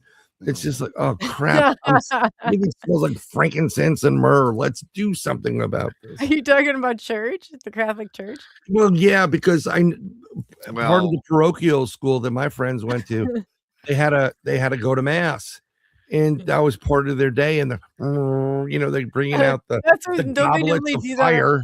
Yeah, I don't know what it even is. What is it supposed to be? Do you know? I think it's like it's frankincense, it's myrrh, it's some other substances that help for purification. Like you'll notice I have a iron bracelet right here, right there. I wear that because iron on your left wrist, your left is a receiver. I wear it because it protects you from negativity and evil. You put iron on. Priests throughout history have worn iron on both, kind of like sweatbands, but primarily on their left. And it goes all the way back even to like the Aramaic and Egyptian and whatever. And the Egyptians weren't that bright. They found that shit, just so you know. They made claim to it, but they found that stuff. There were other people there. So, yeah. And then a question, does anyone here know anything about the 3-star city states? Do you know, are you familiar with that? No, I don't. Yeah, Nope. if you have any context to that, we'll gladly, because I'm Yeah. not sure either. Mm. Rob. No, Yeah. I was thinking of just automatically with the 3-star states, Michigan, Illinois, and Indiana, Yeah. which I'm sure has nothing to do with what the question. And thank you, by the way, for that super chat. Yep. Super cat. The super cat. Cat. Meow. Well, you can call them something else instead of cats, but it's Yeah, we gotta figure not something for like that. Coley. Begins with a P, but it's not going to work. Oh my gosh. Well, after midnight, perhaps. I don't know. Yeah, Everybody- it was yeah. like this. That's the Coley Black Show. Maybe on the late night show with BMR. Come to the Velvet Room with Coley. Oh my God. The red Everybody there. crushed velvet for Valentine's Day. Black The heart-shaped bed. Yeah. Yes. With the old heart shape, whatever. Thanks, like, Cryptid hot Podcast, tub. brother. Have a great Appreciate night. it. Keith, Thanks. it is good to see you, by the way. Keith Nathan from said- Michigan was in the house for a little. He just joined Yeah. us a little bit ago, but yeah. Thanks Yeah, I for wish everybody well. I mean, people having a yeah, hard time. you know, so- I gotta tell you what, you guys cross all 3 channels. Thanks to everybody. I didn't say hi to everybody, obviously. Thanks to all the super chats. Love the support. I think this was a pretty awesome collab, eh? Hey. I Yeah. think it was great. I'll take it. Yeah. And I'm you, before we're closing, Brian, why don't you tell everybody where they can find you? Facebook jail. Yeah. Yes. Every Thursday from 9 to 10 p.m. I do a live show, David Zublik's Awake Nation, from 9:30 to 10 p.m. Then I do a show on Thursdays because I got kidnapped called Agent X11. And the woman that hosts that show, Penny L.A. Shepherd, is the inspiration for 11. I told you about that, Mr. Rob. When you hear her story, and Coley, you're going to love what she has to say too. So I'll maybe put you in that direction. And then I always do my live, my show, Third Eye Live, every Wednesday from 8 p.m. to 10 p.m. Eastern. And now every once in a while, we're going to do some special events to get the UK crowd in at 3 on Thursdays. So I don't want to compete with Rob or any of the other people labeled as misfits. But sometimes you got to, you got to take it while you can get it. Do what you need to do, my man. I got you. Yeah. No toast upping And here. then you'll see me every once in a while in some of those guys' shows. And yes, yeah. Sir Bryan frequents my show probably once every 2 months. I mean, I used to have Brian's been on in 4 years, probably a dozen times or more. I like to rotate him every 3 months simply because it's fine. keep it Yeah, fresh. Yeah, Space Out Radio. Yeah, Dave always calls me like, dude, my gut. I'm like, I'm there. Yeah. Well, now that Brian, you've been excellent. I definitely would love to have you back on. Yeah. Oh yeah. You got another round. You got another member to make the rounds for you. You know. Yeah. Get you I into definitely the would love to get you circulation. on the broadcast, and it's just fun. I like to have fun. I don't do interviews. I want it to be entertaining. Yes. And that's it. The hell with it. No, I love it, man. Have some fun. I like these style of shows where we just take 3 or 4 subjects and just roll with them. Yeah. I think we should do one show and it's all like really heavy duty jokes. Just jokes. There's all. Oh, you know what? A joke off. That would be great. I'd I mean, win. I'm talking about like, I don't know if you were, We should depending on how old you are, we had a book called The Truly Tasteless Joke Book. Yeah, I got that. And it was rant. I mean, it was raunchy as hell. And my youngest came home and I raised her since she was a pup. She's got a great sense of humor. And she was just boom, boom. I'm like, where the hell did you get this stuff? And she goes, are you mad? I'm like, don't tell this to so many people. But she goes, oh, me and so-and-so were looking him up. We found him. And I'm like, I couldn't tell her because my friends all race, creed, color, species. And they made me do an open mic at a Chinese restaurant once. And I offended every fucking person in the room. And the guy shut the mic off and goes, you got to go. You bad for business. And I'm like, I haven't even started, Wang. And so he paid for our food and we got kicked out. But yeah, I think I want to joke off too. Yeah, I think so too. I think we should. I think we should do it. Yeah. List your 5 like top funniest people. I think I make that top 5 list. We'll have a We joke can off. get into some. I got some really good ones. Some of them are long. It's a setup joke, but yeah. No, but Thank you you'd very have much to for go having me back on, and though. forth like a roast or something back and forth where you Yeah, told we can jokes. do this. This is going to be fun. This is good. It's all good, man. I love this. It's always good. And I thank everybody, whoever had questions, and you can contact me on Facebook. Just tell me, you said, Yeah. hey, I saw you on Coley's, Facebook Messenger. And don't be like those people like, hi. Hi. Yeah. Oh my. Where are you Yeah. from? I'm like, listen, you fat Indian person. I don't want don't catfish me. Fuck off. Oh, what a great show. Back to the cesspool they make go. Back to the Ganges River. Yarg. Yeah, and happy Friday the 13th and to BMR. If you haven't bought, wait for BMR's plug real quick. BMR's plug right here. Yeah. These are great. I have them over here, but I can't get to them. Yes. Well, thank you. On Yes. Amazon. Definitely check them out. They're good. Mine did you get the nice little personalized note in yours, Brian? Yes, I did. Oh, good. And it was dirty. Yeah, but we'll have to see. I wish everybody, a great day and happy VD tomorrow. I always call it VD. So you didn't see my card up there.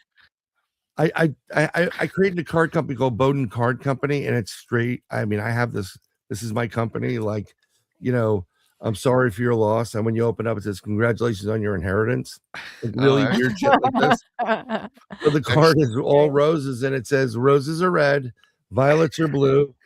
I gave you the clap. I guess it's penicillin for you. That's the card. Boom. That's Bryan Bowden. Thank you. I'll be here all week. Try the veal. It's an easy way to break, I guess, the news. I don't know. I like this. I like the name Big Chief Thunderlung. Yeah, I like that name. Whoever you are, great name. That's Rodney, the cows or Oh, is that Rodney? Is that his name? The guy that was on last night? Yes, Okay, yeah. yes. Okay. I did not know that. I love Cosmic that. Cowboy. Yeah, sorry. Cosmic Cowboy. Rodney, but that's Big Chief Thunderlung, but it's not easy to say in one breath. Big Chief Thunderlung. Yes. It remind when I saw that. I don't like the 80s VJs on XM radio. They're like Mark Goodman, please shut up. And the other guy, Alan Hunter. Yeah, you didn't like the Alan Hunter? No, I don't like him. What about Martha Quinn? You had to like Martha Quinn. No, I didn't like any of them. And then they have what's her name? Nina Blackwell. You didn't like her either. I was like, she's terrible. His dad, like, whatever. So I was like, someone was posting. I like that downtown Julie Brown. Well, one of these guys, she's okay. She's a little annoying, but I don't like you really any of them. I just dug MTV. But some guy wrote, yeah, my kid calls her Nina Blacklung. Oh my god! when I saw the Big Chief thing, it was whatever. Long story short, goodbye. Well, you know what? I couldn't even watch MTV until I was 16 years old per Catholic. You didn't miss anything. Regulations. I know. I didn't have cable until I was way older, so we had to go to friends' houses and, hey, can we watch this? Yeah. And that was it. We would play hooky from school and go to the family who worked days, and we played hooky and go watch MTV at somebody's house. Yeah. You always had that friend, that degenerate of the degenerates. They were always good for that. Yeah, the VHS days. Yeah. That's awesome. Well, I guess without further ado, I'd really like to thank you, Brian, for coming on. My pleasure. Thank you for having me on. Yeah, we'll definitely have to have you back on soon. You've been a breath of fresh air, my friend. I hope so. Thank you very much. It's nice to meet you. I think your name is Rob. Yeah. BMR, the body cam. We must BMR body cam coming soon. You can follow me all about my home when I take my 32-second hiatus. 45 seconds. If you have the pirates, Rob, she can have the booties. Pirates and the booties. Go off the theme or something like that. Interesting. The booties, like pirate booty. Pirate booty. I don't know. We'll see. I go to the socks. I'm like, but that can't be right. Oh, we'll come up with something for Coley. You need a name for your people.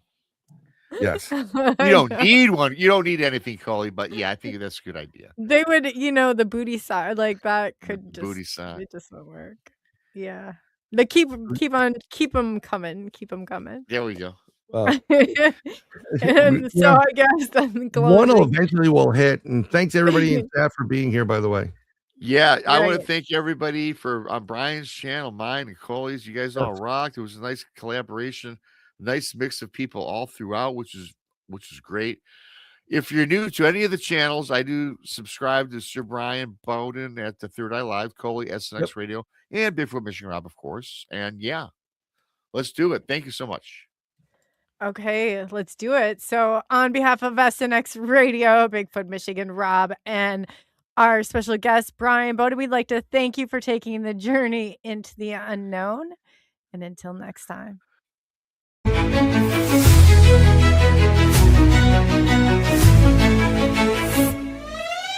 Unraveling the mystery, secrets in the night. We travel through the cosmos, ready for the flight. Together we'll shine, casting shadows aside. In the heart of the rhythm where our dreams collide. Join the Sub-Nation X quest. The truth is our guide in the vast expanse. It's where we reside. Hands up to the sky, let the bass ignite. Feel the groove surround us. Everything's alright. On the Sub-Nation X quest, the truth is our guide in the vast expanse. It's where we reside. Hands up to the sky, let the bass ignite. Feel the groove surround us. Everything's alright. SNX Radio, let the truth ignite. Together we'll shine, bringing shadows to light. In this cosmic dance, we're connecting the dots. Tune into the frequency, let's explore the spots. Heavy bass drops with tight beats. Illuminate the shadows, the echo of our call. On this roller rink we'll never fall. Feel the energy rising, can you sense the spark? As we dive deeper into the cosmic arc. Stories of the universe, mysteries unfold. In the heart of SNX, where the truth is gold. Every note we play, every line we write, crafting our legacy, shining ever bright.